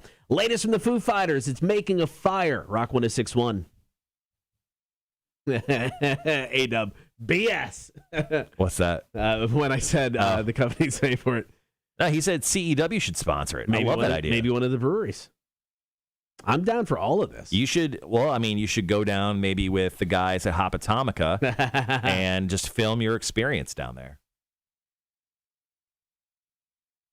But if you're going to go all the way. I mean, yeah. Make sure you got to do the Starship Cruiser hotel. You got to get matching robes, with you and Smith maybe of Hopatomica, carrying around your lightsabers. I don't know if I'd be the best person to go down to Star Wars World because I would have a lot of opinions and I would ask a lot of questions about how badly they fumbled the last trilogy. Yeah, I don't need it to be ruined. Yeah, I would ruin it for you, 100%. No, my wife will probably ruin it for me. Why are we doing this again? This is stupid. Well, she sounds like a ball, Cotter. When it comes to Star Wars. She'll watch it. She's cool like that. Spending $5,000 on an immersive experience. I don't. If it was Lord of the Rings, I think she'd be all in. Right. Take her to New Zealand. Say, hey, we'll do the Star Wars thing first, yeah, and then we'll go to New Zealand second. We'll go to Hobbiton. There you go. Little tick for tack. So last night's NFL game ended up being 16-3. The Cowboys scored 3 total points within the first 5 minutes of the game, then decided not to score for the rest of it. So Dak Prescott did not play at all last night. They talked about him actually playing like the first series or something. Right. So he apparently has like a shoulder injury where it was he just has like a pulled muscle or something. Well, there's a new story that says Troy Aikman actually believes the Cowboys are lying, and Dak Prescott actually has a pretty significant shoulder injury. They're just not revealing it at this time. Ooh. So maybe don't draft Dak Prescott in your fantasy football league. So a guy in Oregon, Nathan Danzuka, may have set a new record as the world's drunkest driver.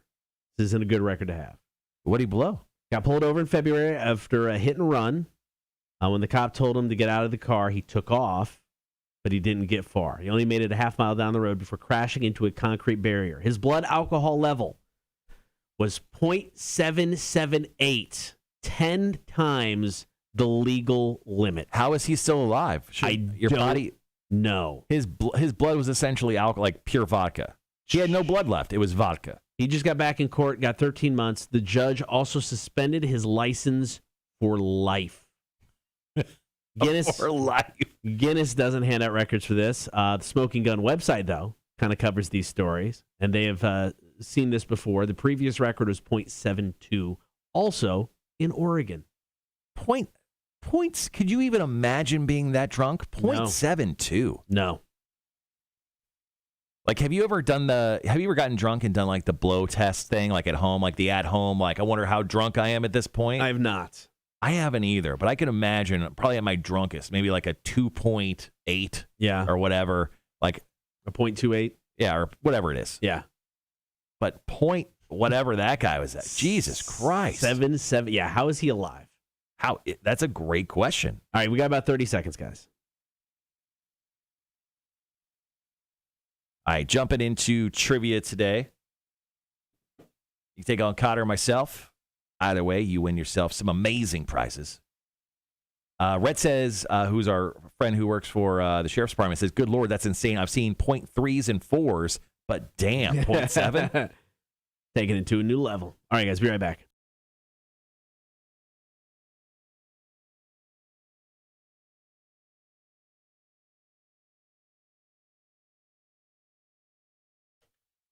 Are you smarter than a community college dropout? Well, it's time to step up and find out.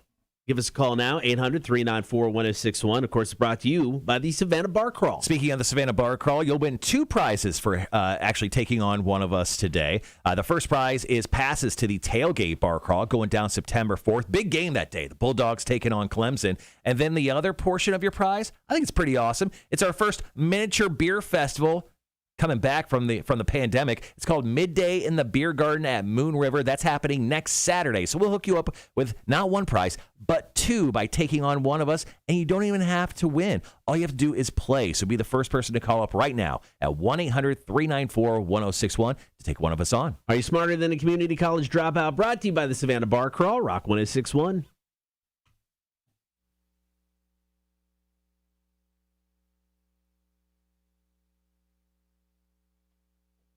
Let's go. Let's do this.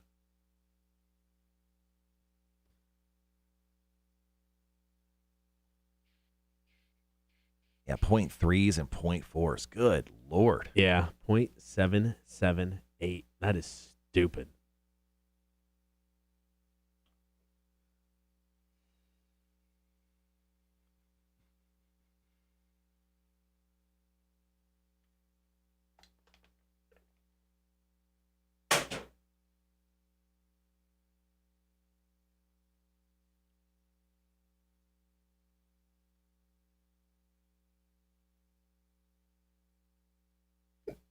Excuse me. Excuse me.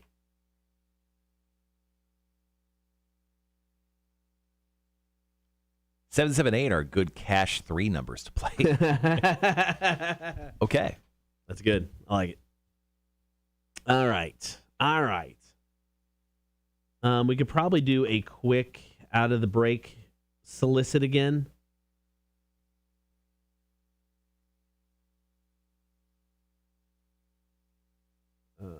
Get everything ready.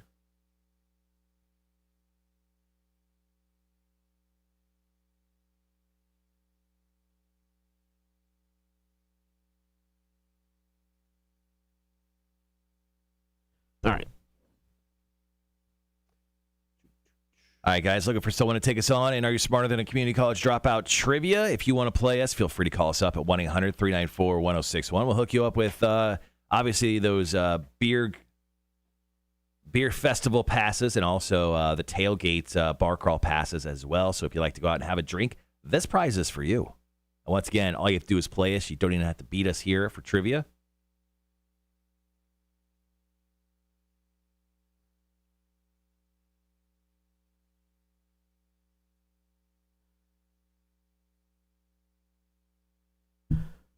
Oh, man.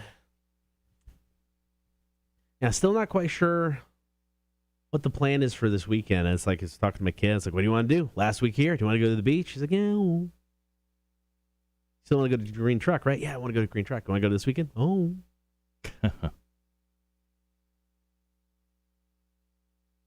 So stuff will happen. I just don't know where and when. So looking at our records for trivia, we're currently tied when it comes to wins. We're both at 32 wins. I have 6 losses and 7 ties. You're at 8 losses and 3 ties. So we're pretty close when it comes to the total losses and ties category. I got 13 and you got 11. All right.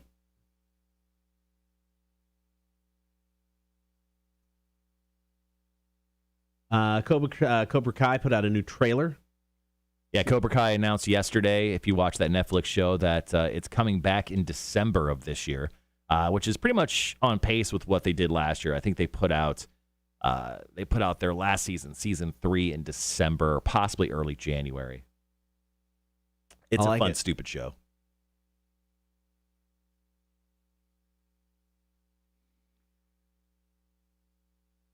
Also, congrats to Paul this week. Paul took down Cotter and Are You Smarter Than a Community College Dropout trivia just 2 days ago. Yesterday, I put up a perfect performance. I went 7 for 7, and I don't think I've done that ever before. So maybe one other time. Looks like we've got somebody. Exactly, one other time. I did it back in March.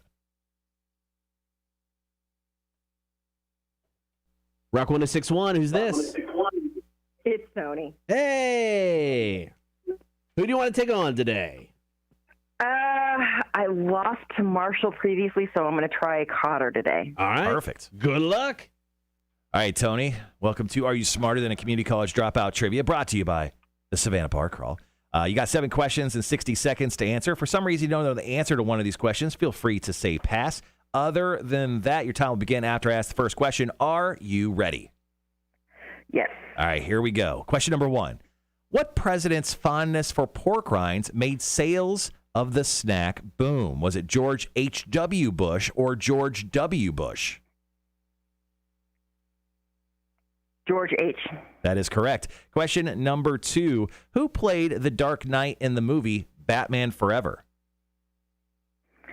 Oh, Christian Bale? Incorrect. Question number 3. What city did the band U2 form in? Pass. Excuse me. Question number 4. What is the largest city by area in the continental United States? By area. I'm going to go with L.A. Incorrect. Question number 5. Which country holds the record for both the coldest and hottest temperatures in South America? Is it Argentina or Peru? Peru. That is correct. Question number 6. Name both states that share a border with Florida. Georgia and, I just went through it. Pass. Question number 7. The TV show King of the Hill is based in what U.S. state? Oh, pass that. No idea. All right, back to question number 3 real quick before your time runs out. What city did the band U2 form in? Dublin. That is correct, and your time is over. Tony, you got 3 out of 7 today. Cotter, it was okay. It wasn't that bad. Tony got 3 out of 7 today, Cotter. Okay, all right. So let's see if you can do better in Are You Smarter Than a Community College Dropout trivia. Let's go ahead and start you up. You know the rules, so here we go, Cotter. Let's do it. Question number 1. What president's fondness for pork rinds made sales of the snack boom? Was it George H.W. Bush or George W. Bush? Oh, let's go W. Incorrect. Question number 2. Who played the Dark Knight in the movie Batman Forever? Oh, which one is Batman Forever? Michael Keaton. Incorrect. Question number 3. What city did the band U2 form in? Dublin. That is correct. Question number 4. What is the largest city by area in the continental United States? By area? Los Angeles. Incorrect. Question number 5. Which country holds the record for both the coldest and hottest temperatures in South America? Is it Argentina or Peru? Peru. That is correct. Oh, question number 6. Name both states that share a border with Florida.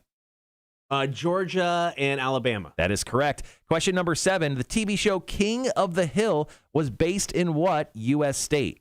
Oh, Texas. That is correct.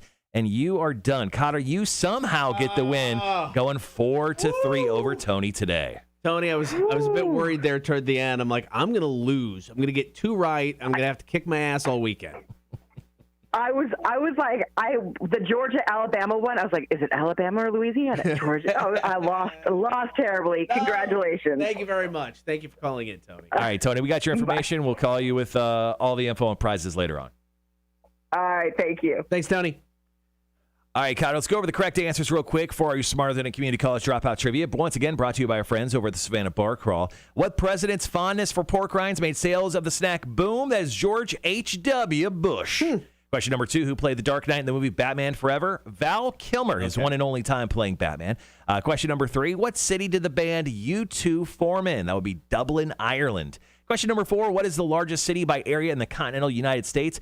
I would have accepted either Sitka, Alaska, or Jacksonville, Florida. Jacksonville. Both are very Florida. debatable, but yeah, Jacksonville is the popular choice depending. Interesting. Yes. Okay. Question number 5, which country holds the record for both the coldest and hottest temperatures in South America? Peru is the correct answer. Question number 6, what name 2 states that border Florida, that is Georgia and Alabama, and the TV show King of the Hill was based in Texas. All right, we are back on Monday. More trivia.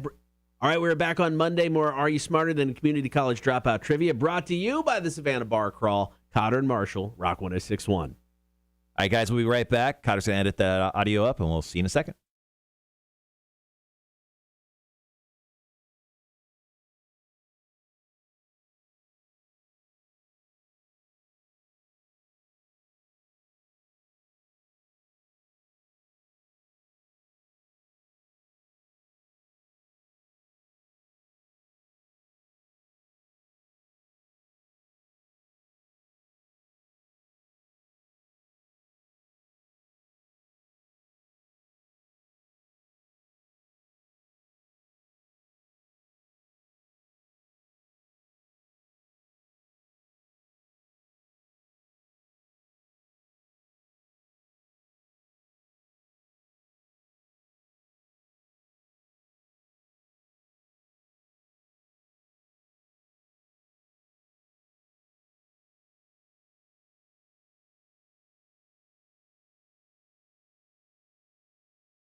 We're back now.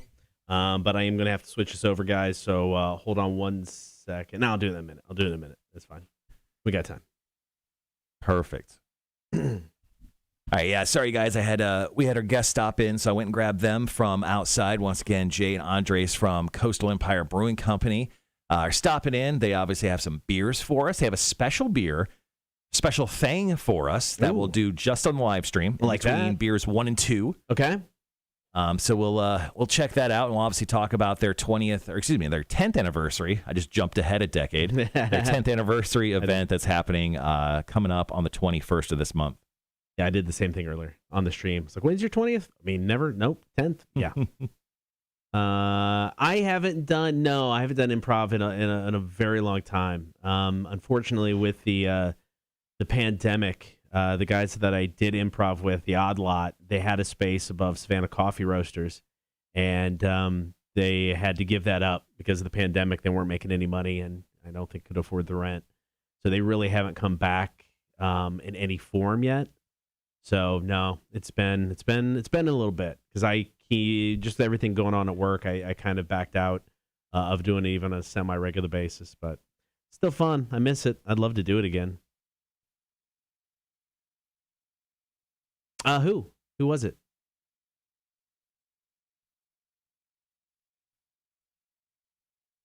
Let's see. Just a heads up on Are You Smarter Than a Community College Dropout trivia. Cotter's record moves to 33 wins, 8 losses, and 3 ties. My record stands at 32 wins, 6 losses, and 7 ties. So that is officially official now in the official record book. Yeah, I was sweating that one. I'm like, I'm gonna lose. I mean, not that I was like losing to 3 is what's ticking me off. Losing to Tony, no. Knowing that I was like, I'm gonna get 2. I'm gonna get 2. Oh, Marshall, dude, I love Marshall. Marshall, not that Marshall. I hate that Marshall. Marshall Frey is the guy I used to do improv with. That dude is awesome. Yeah. No, I met that guy before, right? Yeah. Yeah, that guy sucks. There can only be one Marshall. Yeah, that guy sucks, man. No, Marshall. I heard he Frey's- drowns kittens. He's a good guy. Yeah, you like him now? He drowns kittens. You still like him? Yes, I do. Yeah. All right. Here, I used to have 37 kittens. Now I only got 7.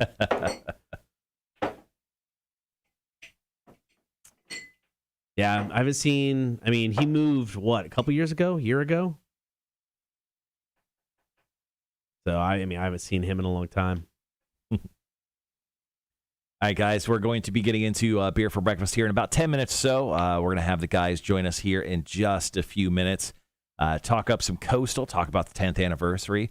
We'll also do some Marshall's music news. I got 2 stories today. The first story we're going to talk about is Metallica. They obviously have a lot of stuff going on in celebration of their 30th anniversary of the Black Album. And now they have a podcast. So I'll tell you all about that. And it's not going to stop. Cool. This is just the first thing they're doing with the podcast.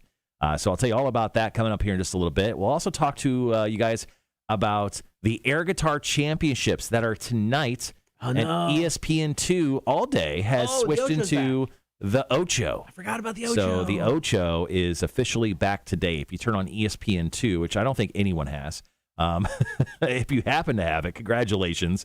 Later on tonight, you'll be able to watch the U.S. Air Guitar Championships. I'll talk about that in Marshall's Music News today as well. So I've got 2 great stories for you. Damn, it's been 3 years. That's a minute. Damn, it's been a while. So Weezer was one of the bands that released a cover celebrating Metallica's Black Album. They did Enter Sandman. Yeah. So I'm listening to it. I'm like, musically, I'm like, oh, this is, I mean, they didn't, veer too far off what it is. So musically, I'm like, all right, this is good. I like this. Weezer, Rivers' voice does not fit. No, it doesn't. And I mean, it's like, for what they do with Weezer, it's perfect. It did not work at all on Enter Sandman. Yeah, I listened to that. It's funny you bring that up. So I listened to their cover of that, and yeah, it just doesn't feel right. Like it's fine. Like musically, it's tight. It sounds good. It's produced really well. Just Rivers' voice doesn't work. No. On that track, but it was good enough. Like I understand why they asked them to be a part of it. I get it. Yeah, and they donated that song back to Metallica. That is something I really want to check out. So Metallica has a 30th anniversary celebration of their Black Album, and they have, they have a Black Album tribute disc that has like 50 tracks. It's got like enormous amount of tracks on it from very popular artists doing covers, songs from that album. Actually, I just want to get my hands on it. I just want to listen to it because the list of people on it's really cool. Yeah. Breaking news. Breaking news sound. No. Breaking news. USA's Allison Felix wins bronze in the women's 400 meter. 10th overall Olympic medal is most ever by a female track and field athlete. Oh, good for her. That's awesome. 10 medals. That's good. I mean, especially, because save some medals for the rest of us. Jesus, Allison. Because, especially as a track and field runner, because it's like you're unless you're a sprinter that does, like Carl Lewis did the 100, 200, 4x1 and long jump. So, he was like 4 events, A lot of those people won maybe 2. You might do a relay, pick up 3. So to win that many, doing track, that's impressive. Previously it was like Michael Phelps. He had like 7, right? 6 or 7. Michael Phelps got 20 plus. Right, but like in one game. Oh yeah. Like, she didn't get 10 in one game. That's career.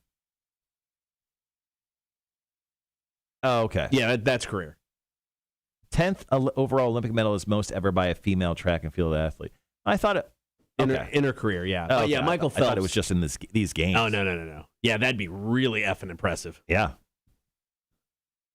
But no, yeah, Michael Phelps holds like all the records. Not an Olympics guy. Who would have thought? Not an Olympics guy. I'm sad, man. This Sunday's it. This is it.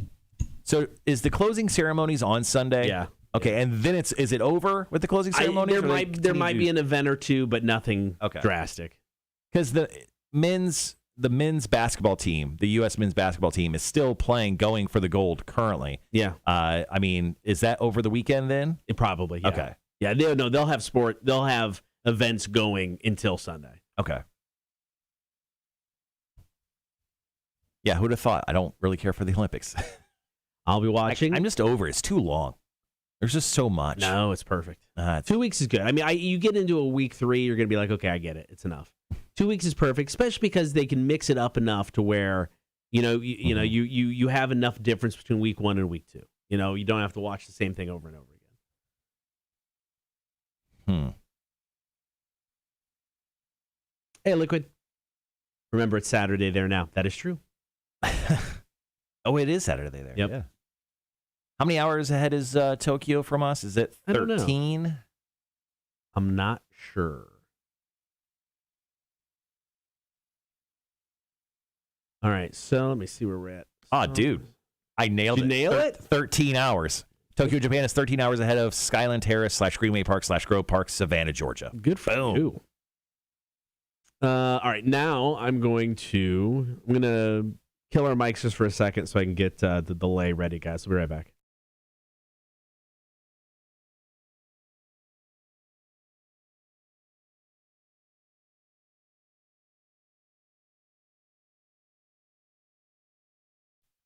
Okay, we're back.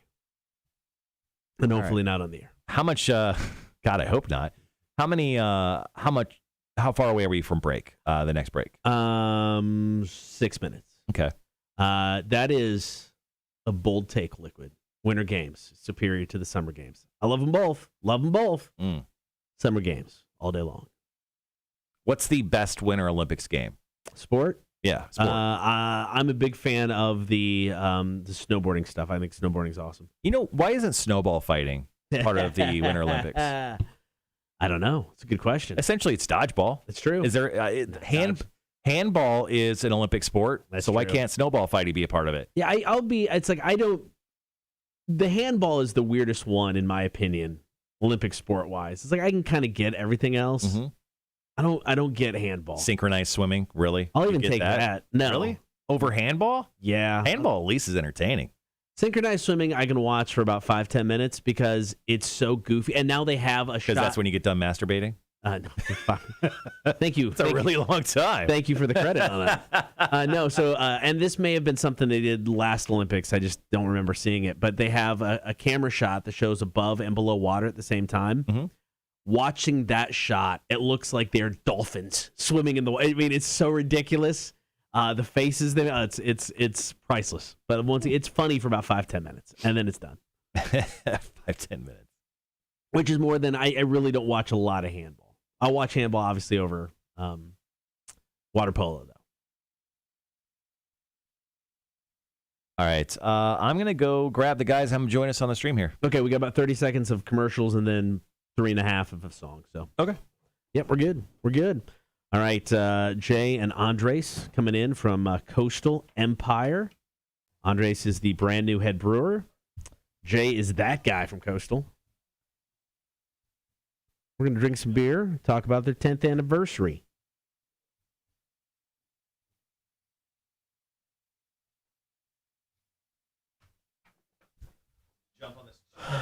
What's up? How's it going, man? How's it going?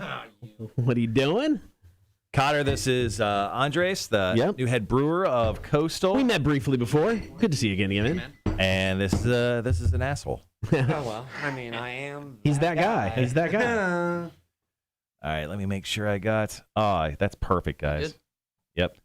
Just when you guys talk, make sure to get as close as I am to the microphone here. So feel free to scooch in. Just Make Yeah. your faces as close as possible. yes. Yeah. Just try to get within a couple inches. There you go. Oh, look at that. I feel like it's 2.5 men all over again. You're like it's like a little duet. Well, I mean, I got a half man right here already. What's up, bud?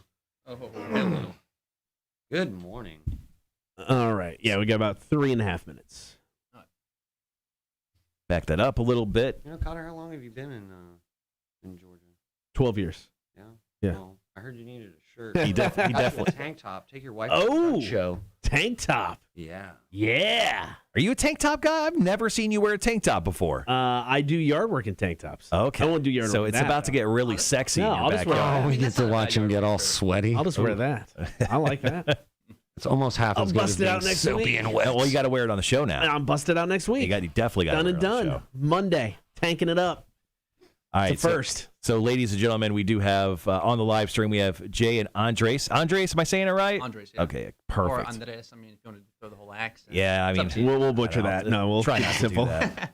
But we have Jay here, is it the tap room manager? Is that the official? Tap room manager, events coordinator. What is your official title? Tell us right in the microphone. Like I said, there's a rule. My official title, like Yes. on my business card, Yeah, what's it say? it says that guy. Oh, okay. Because 9 times out of 10, when people go to Coastal, they're like, like that one guy, he's always there. Yeah. It's like, I think I live there. They got a little small cot in the back for me. Right. Well, I think Feed me a little bit. I think my buddy Caleb was living at the brewery for a while there. Yeah, he was. I don't know if we should talk about that or not. Andres, what is your official title? So it'd be head brewer. Okay. Yeah. See, that's easy. Easy, yeah. Just the 2-word title. So I mean, you're Clear, concise. Yeah. This guy's got to explain enough. tap room events manager. That guy. So much stuff. All right, guys, on the chat, feel free to drop any questions you may have for the fellas this morning into the chat. We'll get to them in between breaks here. We're going on air in about a minute and a half, doing our first break of beer for breakfast. Going to break out all the good stuff that the guys have brought for us and talk about their 20th. I said it again, 20th anniversary. It's our 10th 20th. anniversary. Our 20th. I know. So many anniversaries this year. Get over yourself. I know. It's not about me. It's about you, man. The 10th anniversary over at Coastal Empire Brewing Company on Saturday, August 21st. All right, got about 90 seconds. Charles brought up speed walking. Funny you mentioned that. It was on last night. Dude, we were watching. Okay, we were actually watching it, and we were trying to figure out. It's so funny. Because when they all get in a line, they look like a little centipede going. But we were also like, what are the rules? So then we were talking about gait and how long they lift their feet. But also, did anybody see the one guy? Well, Andres' favorite was the dude who was getting exhausted. No. Second favorite. My favorite was the penalty box. You guys see that they have a penalty Oh, box. Yeah. If they catch you out of stride, you've got to stand there. And of course, you know how runners will run in place. So then he's just standing there. And I'm like, bro, just let it go. No, we didn't watch that much of it, but yeah, I knew there were rules. If you're too far of a stride, too fast. I mean, you can't run. I didn't know there was a penalty box. What does that say about our life that we were both actually standing there watching this? I wouldn't change anything. Okay. Wow. I mean, that's bro love. You did not reciprocate that, Jay. Hey, we were at work, it was professional. Quick question. We're going on the air in 20 seconds. Snowball fighting, should that be in a wintertime Olympic sport? Yes or no? Right now. Yeah, I think so. Yeah, totally. Guerrilla Okay. warfare. Thank you. Thank you. All right, guys, we'll be right back.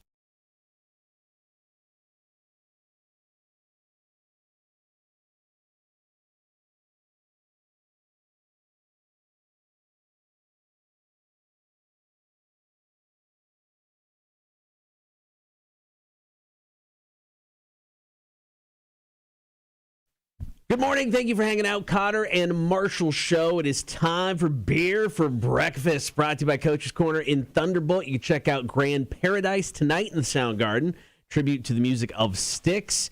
And then next Saturday, it is Interstellar Echoes, a tribute to Pink Floyd. It's going to be a lot of fun. But now, joining us in studio from the Coastal Empire Beer Company, we've got Jay, better known as That Guy. Yeah, We've also got brand new head brewer, Andres. Guys, thank you for stopping by. It's a pleasure to have you guys in. 10 years, Coastal Empire Beer Company. It's awesome that we finally get to hit a decade with you guys here in Savannah. Yeah, definitely. I mean, for Savannah being the oldest production brewery, it's a big responsibility to be a big brother. It really is.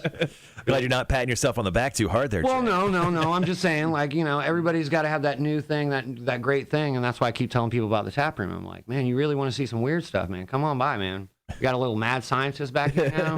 We're just cooking up all kinds of goodness, mama. All right, so Andres, you're the brand new head brewer. So how long have you been now with Coastal? It'll be about 2.5 months now. Okay, 2.5 months. Mm-hmm. So when you come into a gig like this, I mean, what are you looking to do with a brand like Coastal, who've been around for so long, have got some good staple beers? I mean, what are you wanting to bring to the table as the new guy there?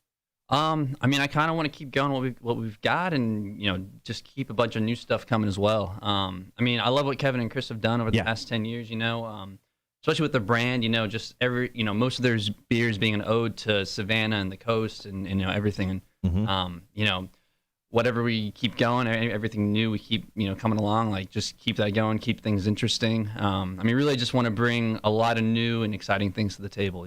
Yeah, and that's the beauty of having the tap room as well, because you guys have your selection of core beers, but you always had like this weird, ridiculous, like long list of almost a dozen beers that like you guys went off like the cliff when it came to some crazy stuff. And obviously this is proud of your time here with the brewery, but you guys would have, it's like you almost went to Kroger and you just emptied out the entire fruit section, and you're like, put those two things together, it's gonna be great. And you guys always had great experimental stuff in the tap room. That's why it was always so fun, because I never knew what I was gonna find there when I actually went to Coastal Empire Beer Company. Now, obviously, the 10th anniversary is coming up, Cotter. I'm very excited about this. Now, this is one of the first breweries you ever took me to here in Savannah. It was that in Southbound. And with the 10th anniversary on Saturday, August 21st, Jay, you can probably talk about this greatly. You got a great band with the Smoking Souls there. Yes. And then the food shout out, bro. And then the food truck, the Mac Attack food truck is going to be there, which is the perfect sober driver of all beer drinking is pasta. So I had never had Mac Attack until I went to one of the CEW shows over at Southbound, because of course I was like, Coastal Empire Wrestling, Coastal Empire Beer. I need to meet these guys. Yeah. And I love having time with them, which, by the way, we need to talk about getting Voodoo Jack back. Okay. I'm always for getting Voodoo Jack back. In fact, let's make it a tag team match, because this guy actually stole my mustache last time. Wow. Told me he was like, that guy isn't you. Well, the 10th anniversary sounds like it's going to be a lot of fun. So on top of, obviously, the Smoking Souls playing and the food truck, you guys have a bunch of beers that apparently you're bringing back, or you're doing some new ones. Can you kind of shed some light on what we can expect on August 21st? All right. Well, definitely we're bringing back some old favorites, but also, this is our time, now that we're 10 years old, me and Andres are coming in here, and we're going to try and like freshen things up. Okay. So this guy over here has got a lot in the works coming up. So definitely come check it out. It's going to be a brand new board. Okay, I love to hear that. Now, Andres, Jay didn't answer my question. Tell me exactly what I can expect for the 10th anniversary. Is there? Give me one, maybe special beer. Can you tell me what we can find there that day?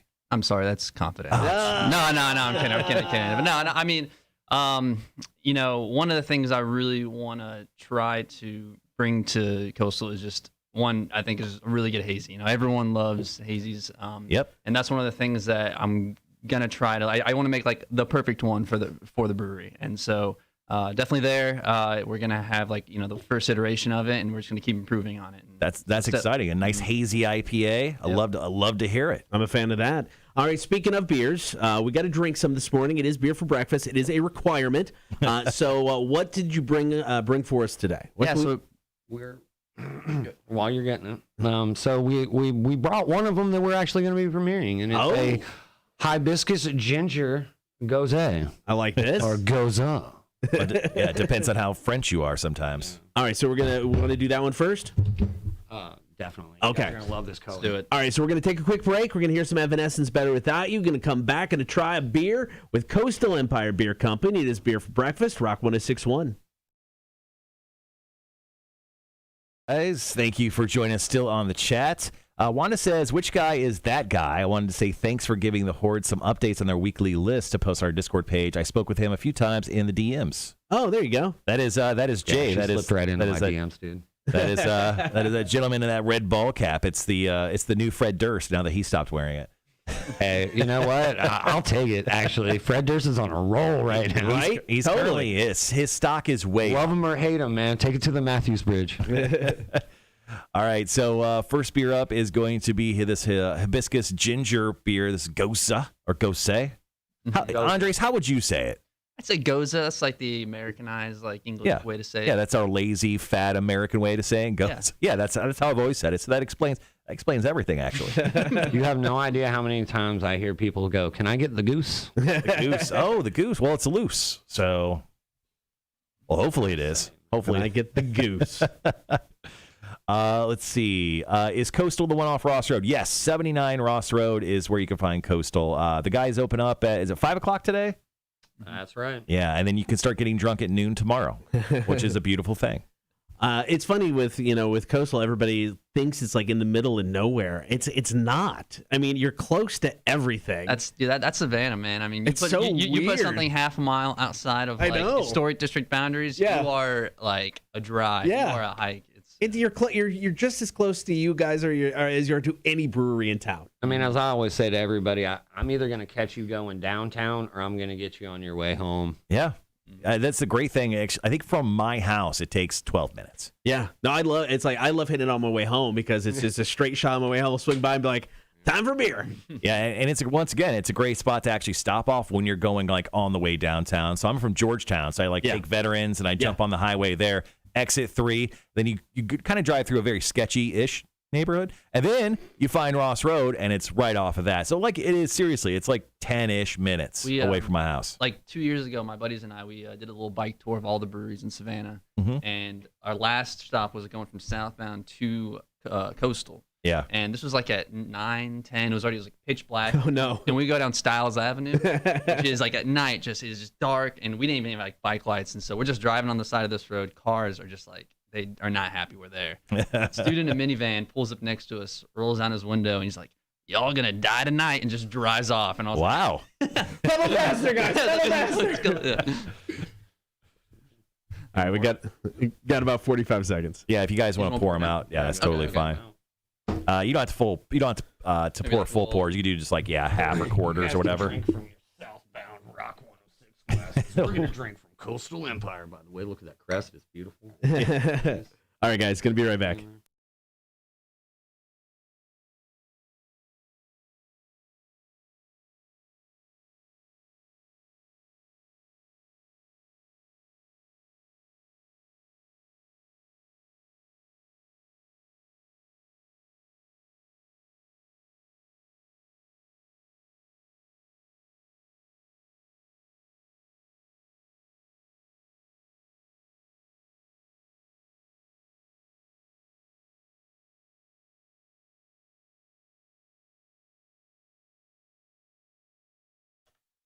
Good morning. Thank you for hanging out on air and on the stream today. Beer for Breakfast brought to you by Coach's Corner in Thunderbolt. This weekend, tomorrow, you can check out Grand Paradise, a tribute to the music of Styx. Next week, a tribute to Pink Floyd, Interstellar Echoes. Today, we're joined in studio by Andres, new head brewer of Coastal Empire Beer Company, and Jay from Coastal Empire. He's that guy at Coastal Empire. And we're at the portion of the morning where we get to drink some beer. This beer looks beautiful. What are we drinking right now, man? So this is the hibiscus ginger goza. Just our goza, and put with hibiscus and ginger during the boil. So that hibiscus, man, it really like brings out like that bright red hue in the beer itself. It's really, really pretty. And if you're watching the live stream right now, I'm actually holding it up to the camera. You can actually see it with the light very well. So let's just dive right into the beer review if everyone's cool with it. Let's go ahead and start off by taking a big old sniff of this thing. You're definitely getting the hibiscus. You're getting that touch of sour on it as well. Cotter, what are you picking up? I'm getting the saltiness of the Goza, but yeah, it's a nice sweetness to it. Kind of in the front, and then that little bit of saltiness in the back. It's very nice. Are we missing anything, guys, when it comes to the nose? We'd hate to talk for you because, once again, we're dumb beer drinkers. I think you guys got it right on the nose. All right, holding it up to the light, actually, when it comes to the color, you're getting like that pinkish hue when it comes to the hibiscus. I'm sure the ginger is kind of taking part of that as well when you guys brewed it. Now, when it comes to like brewing a beer like this, I know you say the words hibiscus and ginger. I mean, everyone thinks of ginger, they think of like sushi, right? So they think of that pile of like thinly sliced ginger. I mean, are you throwing that into like the still, or are you like taking like ginger root and just like squeezing it, or is it juice, or how does that work? I mean, juicer. They just juice it. Yeah. Do you have like a ninja blender that you just do a bunch and throw it in there? I mean, there's a lot of different ways you can do it. I mean, this one we took just, I think it was a ginger powder that was put into the boil, so it mixes really well with it. But whether it's like the fresh root or powder, either way, there's a lot of different ways to go about it. Nice. All right. Well, with that all being said, let's drink. Cheers, guys. Cheers.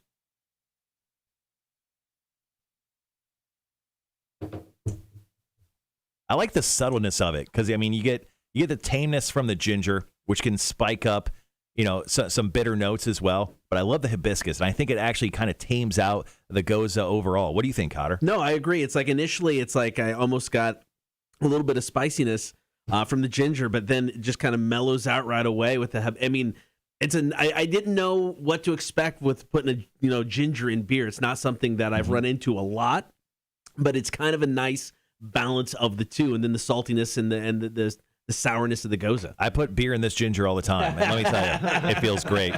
Gentlemen, I mean, is there anything we're missing when it comes to the taste profile? Andres? No, I think you're describing it well. With the hibiscus, what's nice is it has that natural sweetness to it. Yeah. And that kind of balances really well with the acidity of like the Goza. Yeah. You put that sweetness, you get that less acidity that you normally would. So it kind of it's a nice balance. Yeah, I mean, I think this one is definitely interesting. Now, when is this going to be available for the public? When can the public enjoy this? I would say probably starting the week of prior to the anniversary. We'll start slowly changing the income board at that one. Right. Because we have our small batch board. It's now 8 deep. Yeah. On small batches of random stuff. From Juice Coup Junkin to different types of wheats and wits. But yeah, we'll probably be putting it on the week of. So I'd say Tuesday. What is that? Tuesday.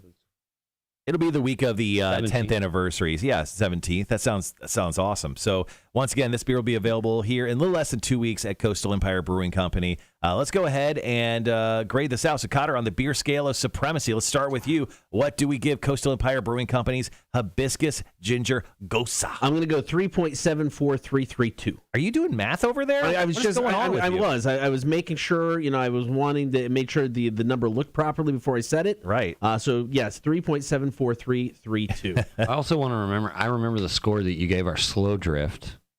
What did I give your slow drift? Oh, you don't even remember? No, I don't remember what I did yesterday. Are you kidding me? So you gave it a solid 4. Oh, there you go. All right, slow drift is good. All right, well let's ask the gentleman from Coastal Empire Brewing Company. I got a feeling what I know you'll give this, but let's just go ahead and throw it out there.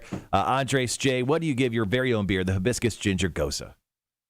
I mean, it's got to be a 5. All right. Why anything less? Jay, would you disagree? I love Gozas. I love Berliners. I love that brackish finish for it. But I'm going to go with this one. We can up this one too. So I'm going to go give it a solid 4.5. Come on, guys. All right. So Jay's at 4.5. I'm going to give it a 3.75. I'm not the biggest guy when it comes to sours, but man, this one, honestly, it runs really well over the palate, especially at 9 a.m. I love that. So I'm going to give it a 3.75 for the first beer from Coastal today. So if you're not on the stream, I believe we got a stream-only beer that we're going to try here in just a moment. What is this stream-only beer? Is this so this one's actually an ode to the homebrewing days. Okay. Yeah. And it's Baby Graham's Dulce de Leche Stout is something that I hope to bring later on in the year. But yeah, so just only you guys will ever have tried it until we make it. So. Oh my gosh, this sounds coming amazing. for you. So join us on the stream right now if you have it on Facebook, YouTube. You see the or smile on my Twitch. face. We have a special stream-only beer that we'll review, and then we'll be back in just a few moments with our second beer from Coastal Empire Brewing Company. It's Beer for Breakfast, Cotter and Marshall Show, Rock 106.1. All right, there we go. Danny brought you guys a bottle to show people because it looks cool. Yeah. Well, fancy bottle. I only have one. I only have one. Don't open it. Yeah, I only have one nice bottle that I prepared for when I made it. But yeah, that's cool did as the hell. whole wax and the little label Let for it. let me show it off real quick. So it was my buddy had his baby this past December. I think it was December. Sorry, Chris. So his wife is Argentinian. He is like traditional Irish, I guess. I'm not sure. So made a stout for the Irish, dulce de leche for the Argentinian side. That's awesome. Yeah, so really just sweet, like really good beer. And this has been kind of sitting for about 7 months now. Oh, wow. Months. So it's gotten a lot better over time. So. Yeah, so this is a sweet stout brew with lactose and Madagascar vanilla beans. It says 8.2% APV. I'm guessing that's probably a little higher after it's been kind of sitting around, maybe. Oh, potentially. Yeah. I've been keeping it on the cool side, so it shouldn't have done any more post fermentation. But Okay. yeah, it could potentially be slightly higher. All right. Well, I'll let you open it. Don't be a pussy. Wait, why? In what way? All right, yeah, let's go ahead and crack that one open. We'll try that one. And guys, I'm embarrassed. I don't have a bottle opener. Cotter always has one. I have keys. I got you because being a bartender. Okay. Oh. Yeah, My nice. keys are in my office. That's why we brought you along, Jay. Look at this guy. That guy coming through. Coming through. As always. Woo. Literally the best part of the job, guys, drinking beer on a beautiful Friday morning. Thank you, Jay. Once again, this is the Baby Graham's Dulce de Leche? Yeah, Dulce de Leche Stout. It looks delicious.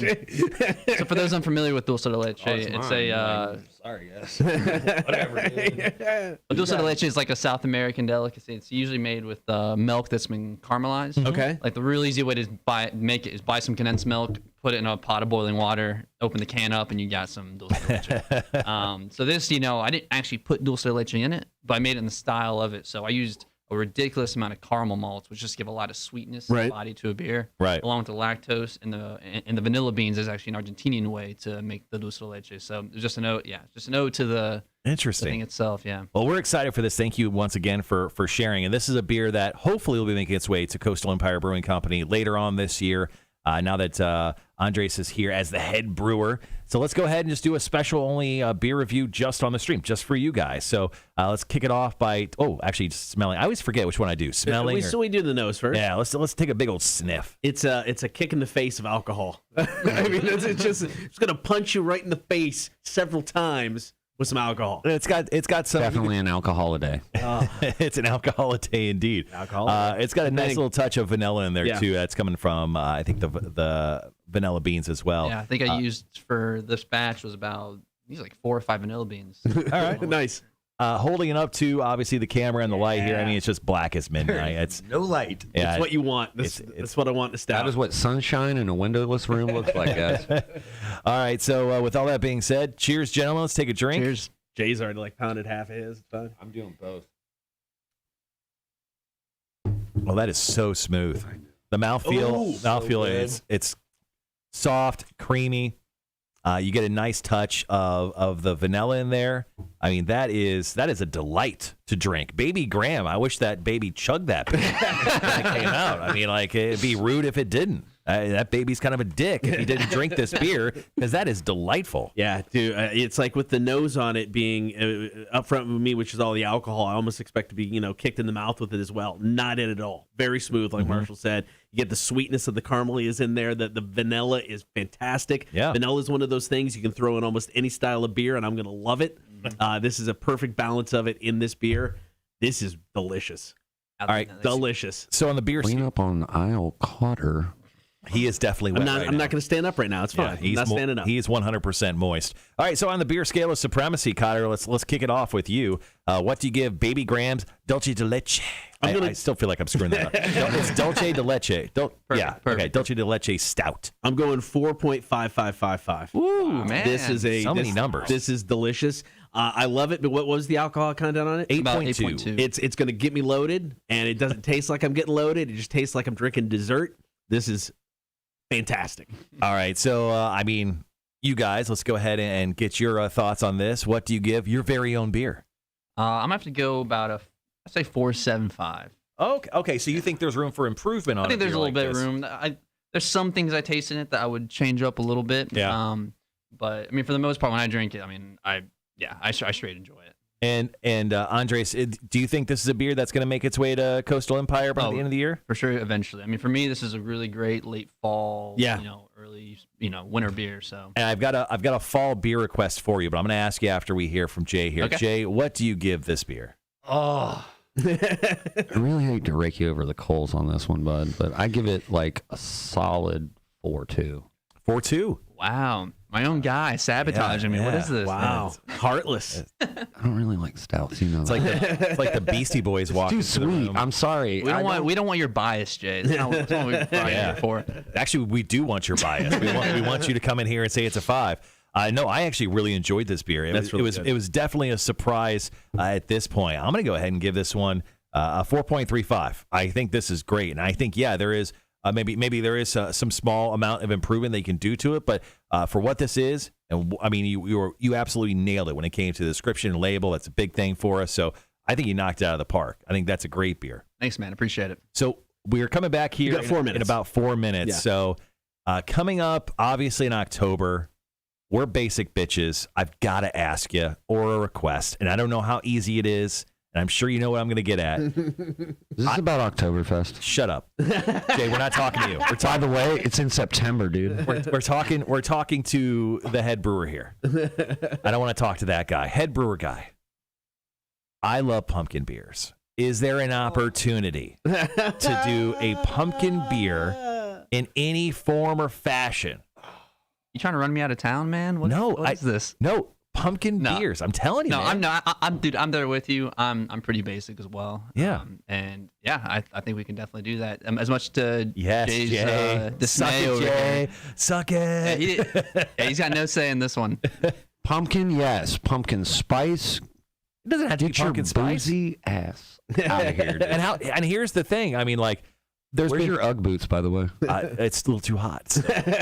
Pumpkin beers, it doesn't even matter the style. It could be a stout. It could be an ale. It could be, I don't give any who's this or what's it. Just make a great pumpkin beer, and I'm in. I love that. Pretty please with sugar on top. Do a little something. Coastal has done a pumpkin beer in the past, I believe. I think it was more on the stout side. Or a porter, I think, possibly. It was a porter. Yeah, a porter. And I obviously, I wasn't at the brewery last year because of COVID, but I think the year before is when I drank it. So I love to see some pumpkin make its way back to the even just the tap room of Coastal. What if we did like a spiced ginger one and we named it after Marshall? Not a bad idea. Or how about just the angry ginger? What about just a pumpkin seltzer? You guys do seltzers? Eventually we're actually going to do one. Yeah, we are. They sell too well not to do one, man. I get it. Come on. Everybody's got to get paid. We got about 2 minutes. 2 minutes. All right. So once again, we'll hit up the second beer. Do we have the second beer ready? Mm-hmm. Yeah. Perfect. Load them up, boys. Let's go with that one. If we need a glass, I can. You pour it now. You can pour it now. You can. That's fine. Yeah, we can get it ready. Get it ready. Get it ready. I'm finishing this. I'm not lying. I don't really like stouts that much, but it's not that aggressive, but it is sweet. It's good. It's very sweet. Jason Piccolo on the chat says 3.7332 is what you blew on the breathalyzer, question mark? Maybe. Is there any way to kick Jason off? No. I don't know that man. I don't like the name. We need all the streamers we can get. So Jason, you're more than welcome here. No, it's cool. We're buddies. I don't care if he's your worst enemy. He can say always Jason also said his taste is irrelevant. So I'm guessing he was talking to Jay. Well, because he said Jay is wearing a tank top, and then his taste is irrelevant. Mm-hmm. Dude, I live in Savannah. It's freaking hot most of the time. I work in a brewery. It's really hot all of the time. Well, if you're going to continue to do like tank tops, could you like at least do a push-up? Ooh. Let's go, bro. Future push-ups. How many push-ups can you do right now? Right now? Yeah. Set? Like I could do 10 maybe. 10? We got about 30 seconds. I'm going to stop at 8. All right, guys, we'll be right back. Because you.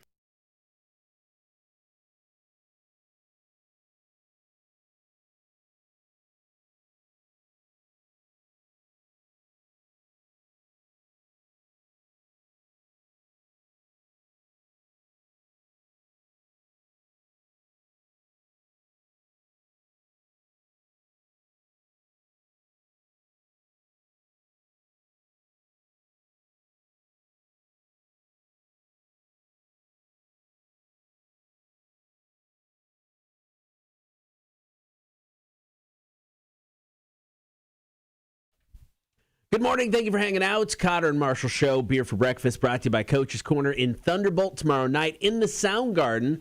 Grand Paradise, a tribute to the music of Styx. Right now in the studio, new head brewer of Coastal Empire Beer Company, Andres. And then, of course, Jay from Coastal Empire. We've got the big 10th anniversary coming up, August 21st. All right, so that's going to be a lot of fun. We can't wait for that. And now we're just in the studio drinking some beers. What do we got for the beer right now that you just poured in front of me? So this is the Golden Age Wit. Just a traditional wit beer, very, wheat based, and then has that bitter orange peel and the coriander seed that was done during the boil. All right, so this is it. And is this a beer that's available right now inside the tap room? It is. It's on the tap room right now. I get there soon before it runs out. This is popular. It's popular. I mean, it's a good summer beer. You'll see, it's really just light, refreshing. It's a bright beer. Yeah, and this is actually this is my very first small batch beer at Coastal. So cool. It has a place in my heart, I guess. You know? Now we're here with also Jay over at he's the tap room manager and also that guy as we talked about. Now Jay, let's be honest, is it selling well? Are we gonna hurt Andres' feelings here? It's probably gonna pop like in the next few days. All right, so it's selling very well. I'd probably say if it makes it till Tuesday, it's a saint. But then again, I said the same thing about the Aloha Broha, and man, that thing kept giving to me. I was like, it's gonna tap tonight, but she kept giving. All right, well, let's go ahead and start this review. Sorry, what's the beer called one more time? It's the Golden Age Wit. The Golden Age Wit. Let's go ahead and take a big old sniff. Definitely getting some of that coriander in there for sure. A little bit of that spiciness on the nose. Yeah, I mean, it pretty much exactly what you say it is on the nose of that beer. Really nice. Now, with the Golden Age Wit, let's hold it up to the light here. I'll hold it up to the camera for anyone watching the live stream. Kind of a hazy yellow look to it. Cotter, anything I'm missing with the look? The straw color, if you will, but definitely a little hazy. I like the way it looks. Yeah. Gentlemen, anything we're missing with the nose or look of the beer? No, again, right on. I mean, that's true to style with the haze. Yeah. A lot of wheat in the grain bill. Also, the yeast, it will kind of produce that haze as well. So, yeah, it's kind of true to style for what it is. Gotcha. All right, well, let's go ahead and take a big old taste. Cheers. Cheers, guys. Cheers.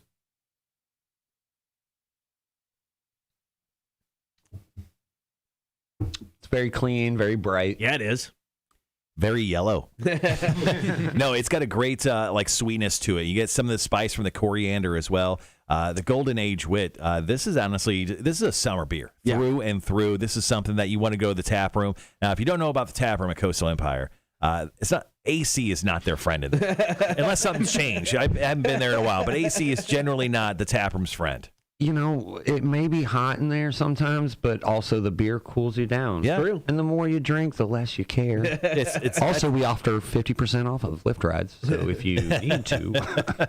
Well, that's a beautiful perk there of going to the Coastal Tap Room. Once again, at 79 Ross Road. So on the beer scale of supremacy, Cotter, let's start with you as we always do. What do you give the Golden Wit here? I'm going to go 3.5779. Why you've gotten so hard into these multiple numbered beer reviews? Are you okay? Have you seen how much craft beer is out there, dude? I like each review to be special and dedicated You specifically definitely are to special. said beer. No, I think this is very tasty. I'm not necessarily an overly huge fan of a wit beer, but this one doesn't kick me in the face with that traditional. I mean, it's there, but it's not overpowering for me. The coriander is really nice. I like this beer. It's a great summer beer. All right, Golden Age Wit, gentlemen from Coastal Empire Brewing Company. Once again, thank you for coming in. Their 10th anniversary party going down August 21st. Live music, food trucks, and of course, all sorts of beers. Some favorites from the past, and of course, some new ones as well. What do you give your very own beer, the Golden Age Wit? I'd go 4-1. 4-1 from Andres. Jay, what do you say? Once again, not a wheat fan, but I'm gonna go with like a solid. Will you hate me for a 3.8? It's fine. I mean, we've made it this far. I'm already hurt. It's an awkward. You judge me every day, so you know what? Now it's it's an awkward day at the brewery between these two. It's an awkward day on the show, man. We don't fight this much. All right, guys. The Golden Age Wit, definitely a fun beer, a great summer beer to try, especially when you're out at the tap room. So make sure to go visit them this weekend, especially if you got the time over at 79 Ross Road. I'm going to go ahead and give this one just a 3.91. How about that? A 3.91. Just a beautiful, tasty beer. It's going to taste really good in that tap room as well. All right, guys. Once again, 10th anniversary coming up August 21st. We'll run down band again. All right, Josh Kinney and the Smoking Souls, bro. And you got Mac Attack Food Truck. Mac Attack Food Truck, all kinds of great beers. It's going to be a lot of fun. Andres, welcome. It's great to have you in, a new head brewer of Coastal Empire Beer Company. And Jay, as always, it is a pleasure. Yeah. I'm sure it is. Indeed. I'm sure it is, bud. All right, it is the Cotter and Marshall Show. We've got Marshall's Music News coming up next. Here's Pearl Jam, Rock 106.1. All right, guys. Thank you so much for hanging around today on the stream. We do appreciate it for everyone. And, of course, the guys from Coastal Empire Brewing Company. Obviously, I'm leaving the glasses with you. August 21st. By the way, I can just slap one of your stickers on there. It's almost the same thing. Just print up our logo on all the glasses. What does that cost? How much would that cost me? I'll give you $10. Oh, I'm saying like I'd give you a case of glasses and you get it done. No, that sounds like a lot of work. I want you to get it done. Well, let's talk about this. But anyway, so here is the chalk crayon. Please autograph our wall, and if it gives you a better idea of where your logo or signature would be seen, hold on. I'll go ahead and I just pop my camera on real quick. Go ahead and throw it. Hold on, right here. Okay. Right here. I'll move so you can jump in here real quick and autograph the wall, gentlemen.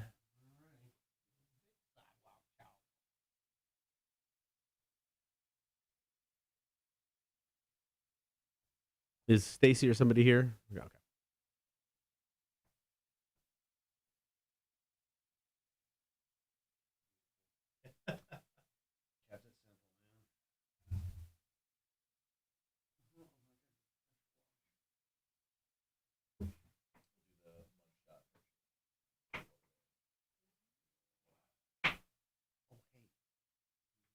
Yeah.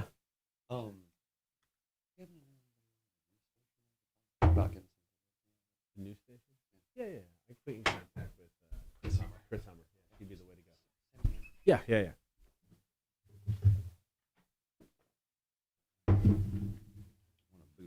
Yeah, guys. Excuse us for just one moment. We're going to take a quick group picture here. All right, everyone come over here. Including you, daughter. Oh, we're going over there? This shirt made me look bad. I make him look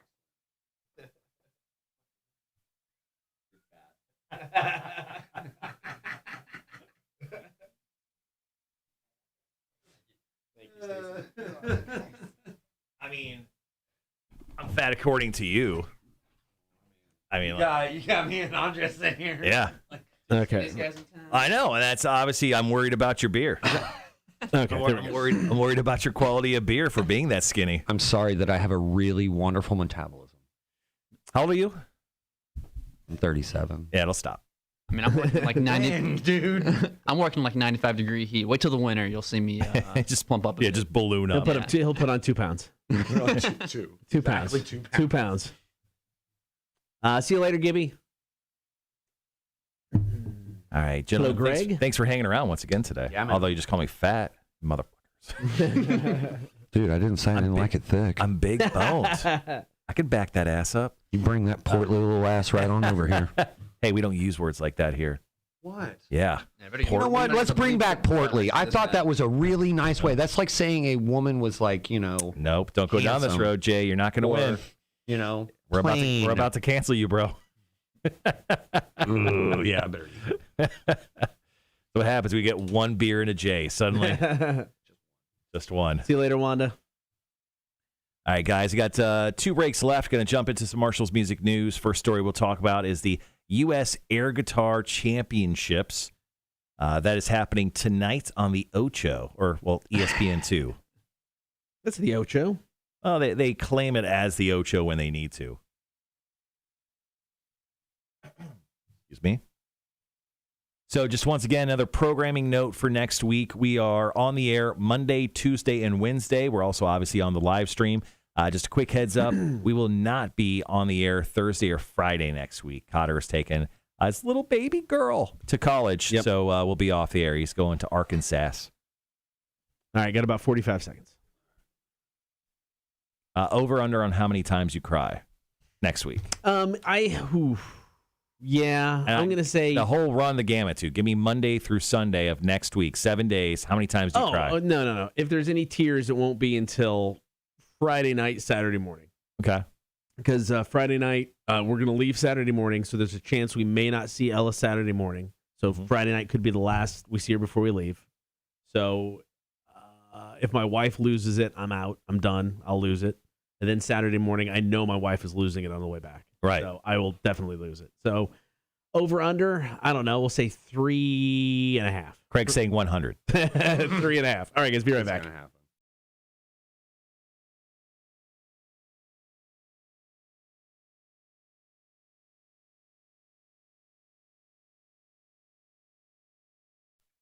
Good morning. Thank you for hanging out. It is the Cotter and Marshall Show. And right now, story number 1, Marshall's Music News. So the 2021 edition of the U.S. Air Guitar Championships is coming to a national broadcast TV today. That's right, at 6 p.m. tonight on ESPN2, or as they are redubbing it, ESPN The Ocho. That is once again going to happen tonight. The U.S. Air Guitar Championships is going down. Now, the entire day on ESPN2 is the Ocho. Yeah. So they're doing all of the pool and crazy sports you just never see on TV. That is going to be on ESPN2 today. But at 6 p.m. tonight is the U.S. Air Guitar Championships. Now, when the person is deemed the winner, that person is going to receive a title belt and a free trip to Finland, where they'll represent Team USA at the Air Guitar World Championships here in the next few months. Now, the judges are scoring the performances on 3 key criteria. First and foremost, technical merit, showcasing something close to the original fretwork of the song, stage presence, and airness. Now, what is airness? I don't know. I got a definition for you. Okay, please. The extent to which the performance transcends the imitation of a real guitar and performs an art form in and of itself. Now, each performance consists of 1 minute of a song, and they can start it anywhere within the given track.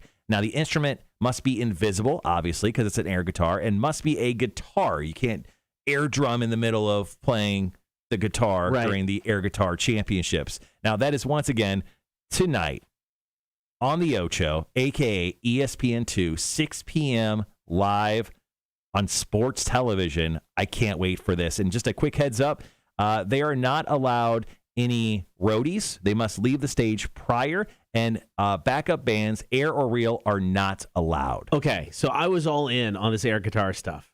They sound like they're taking themselves way too seriously. I kind of love it. They're taking the fun out of the air guitar. Cotter, I kind of love it. Really? Yes. Come on. If I'm home tonight at 6 o'clock, I will be watching this 1,000%. I don't know. I don't know if I'm in anymore. I was in the beginning. You're in. Okay, fine. All right, one more story to go, and then we're out of here. It's Cotter and Marshall, Rock 106.1. What are you doing, a TikTok? What are you doing over there, Jay? Doing something. Publicity, okay? I'm doing my job. So right when we started that break, Jay decided to try to leave the studio, and I'm like, shh. I'm ready to go. You can leave anytime you want. Well, no, I've got this huge art project. Oh, wait, if you guys come by, you might be able to see that. What do you got going on? Oh, 21st anniversary. Can you stop mumbling and use real words? 10th anniversary stuff, man. I'm trying to be secretive. Oh, okay. Oh, that's what you're trying to do. I thought the beers were just hitting, man. Our beers always hit. I see what you did. All right. All right, one more story. We'll talk about a Metallica podcast they just announced yesterday on their Instagram page. So, and it's going to be an ongoing thing. It's not like an event podcast where they do just 5 or 6 episodes. This is going to be an ongoing series of podcasts from Metallica. We're going to come right out of the stop set. Okay. So Jay and Andres, while you guys are here, obviously this weekend, not the 10th anniversary. That's coming up in 2 weeks from this Saturday. What do you have going on this weekend? Anything that you want to hit on? What's going on? Nothing special this weekend. Just trying to run off some of the other specials that we've got coming out, or the other one-offs that we've got, and basically just preparing. If you come by this weekend and there's some stuff going on, please bear with us. We are about to do a big deal on the 21st. All right. Are you emotionally ready for the 10th anniversary party yet? Or are you still just emotionally ready? Yes, of course I am. Right. But I really want it to be a lot for Chris and Kevin. Yeah. Yeah. I mean, because they've given this community their life. They gave me a huge shot, out of nowhere. I was cleaning kegs for them for a while as just like a break from the restaurant career. As you know, I was in the restaurant career here for a long time. And I did it just because I wanted a break.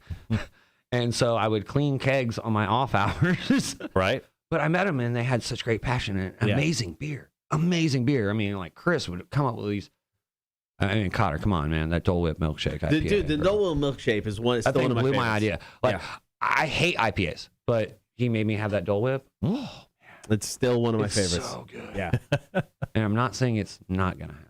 right?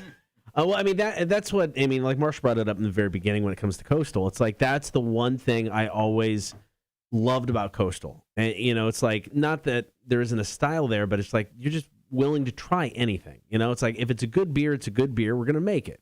And that to me is always been cool because you never know what you're going to get when you walk in the tap room. And that's always what excited me about that brewery. That's always one of my favorite things. Is you go in there and you're always seeing something new. You're seeing like a huge variety of stuff. Yep. They're not just focusing on one thing. They just want to brew whatever. It's good beer, man. Yeah.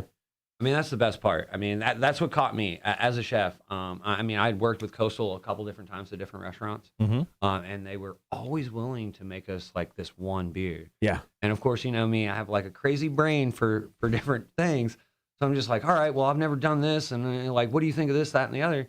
And there was no limitations. Yeah. Like I go to most breweries, because now that I'm into the craft brewing thing, kind of have to be, but I also love it. Right. I go some places, and some places it's just like, all right, so they make sours. Yeah. Oh, they make IPAs. At Coastal, they never limited. Yeah. They were like, oh, did you try that beer? And we have the wonderful Henry Sims who has the brew shop back there. And he's always bringing in all the coolest new things. Right. I collect all the cans. I sit there and I'm like, oh, I'm gonna steal this idea. It's mine now. Tell Henry he needs to come in here. We keep. I every time I see Henry, I'm like, dude, do you know how busy this guy is? I know he is, but every time I see him, I'm like, dude, beer which good for him. I mean, his business is great. I know you. But yeah. Yeah, it's so funny. I went into Habersham. It was probably 2 weeks ago. I was picking some stuff up that I ordered from Vince, and Vince was asking me how everything was going. And he was a guest on Beer for Breakfast a couple months ago, and he said, you got to get Henry in. You got to get this guy. This guy is just a genius when it comes to just overall beer knowledge. So he definitely has been on our radar for a while. We got to get him in eventually, sometime on the second half of this year. We see him all the time, so we'll keep passing. Keep hounding him. Yeah, poke the bear for us. We got about 40 seconds. More like a cub. I mean, he's kind of a tiny guy.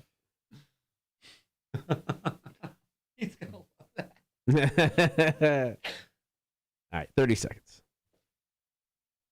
I'm ready.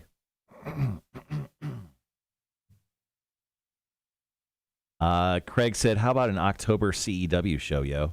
Oh, I was definitely thinking about that. Me and Skitsy already mentioned it. All right, guys, be right back.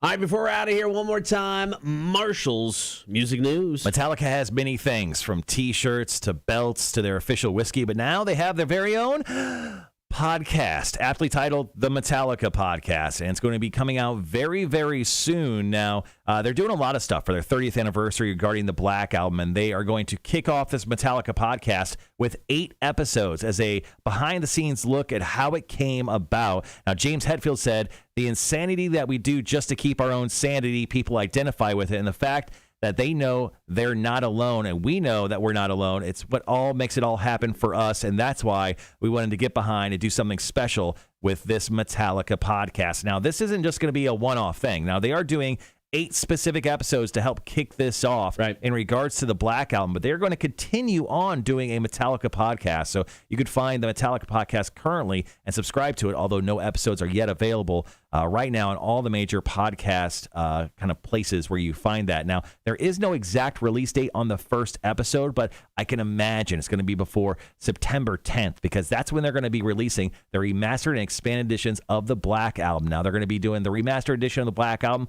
Plus, they have the Metallica Blacklist album, which is a tribute collection featuring Metallica covers from the Black Album from bands like Ghost, Volbeat, Weezer, Miley Cyrus, Elton John, and many more. So September 10th is going to be a very cool date to get your hand on some new Metallica reissued 30th anniversary Black Album stuff. All right, everybody's got a homework assignment this weekend. That is to watch The Suicide Squad. Now, my kid's got a theory as to why they called it The Suicide Squad. Okay. That theory is if you search Suicide Squad, The Suicide Squad comes up first because of the. I don't know. That's her theory. Yep. So we're going to go with that. She sounds smarter than both of us. She's going to college. She's going to college. You watched it? I watched it last night. How was it? Ooh. No spoilers. Just say good or bad. No spoilers? Just say, is it good or bad? Within the first 5 minutes, I was like, man, this is going to be awful. And then something happened, and I was like, you know what? I'm going to give this movie a chance. We'll take it. Yeah, I'll take it. Yeah, don't say any more. But that, once again, your homework assignment over the weekend is to watch that in movie theaters or at HBO Max. All right, guys, thanks for hanging out. We appreciate it. As always, talk to you Monday morning, 6 o'clock. Cotter and Marshall Show, Rock 106.1. All right, stream folks, thanks for hanging out. Bud. One last time, make sure to watch Suicide Squad over the weekend. We'll talk about that on Monday. Jay, Andres, thank you so much you guys. for hanging Appreciate around it. on the show. Thank you guys for having us. Good. Thanks a lot. All right, guys, have a great weekend. Remember UFC 265 tomorrow. Saturday the 21st. Saturday 21st, 10th anniversary at Coastal Empire. Cotter, anything else? Yes, Craig, right to you. On the 14th, Jake is good to ring announce if you need him. So there you go. I'll reach out to you. And there we go, guys. Have a great weekend. We'll talk to you later.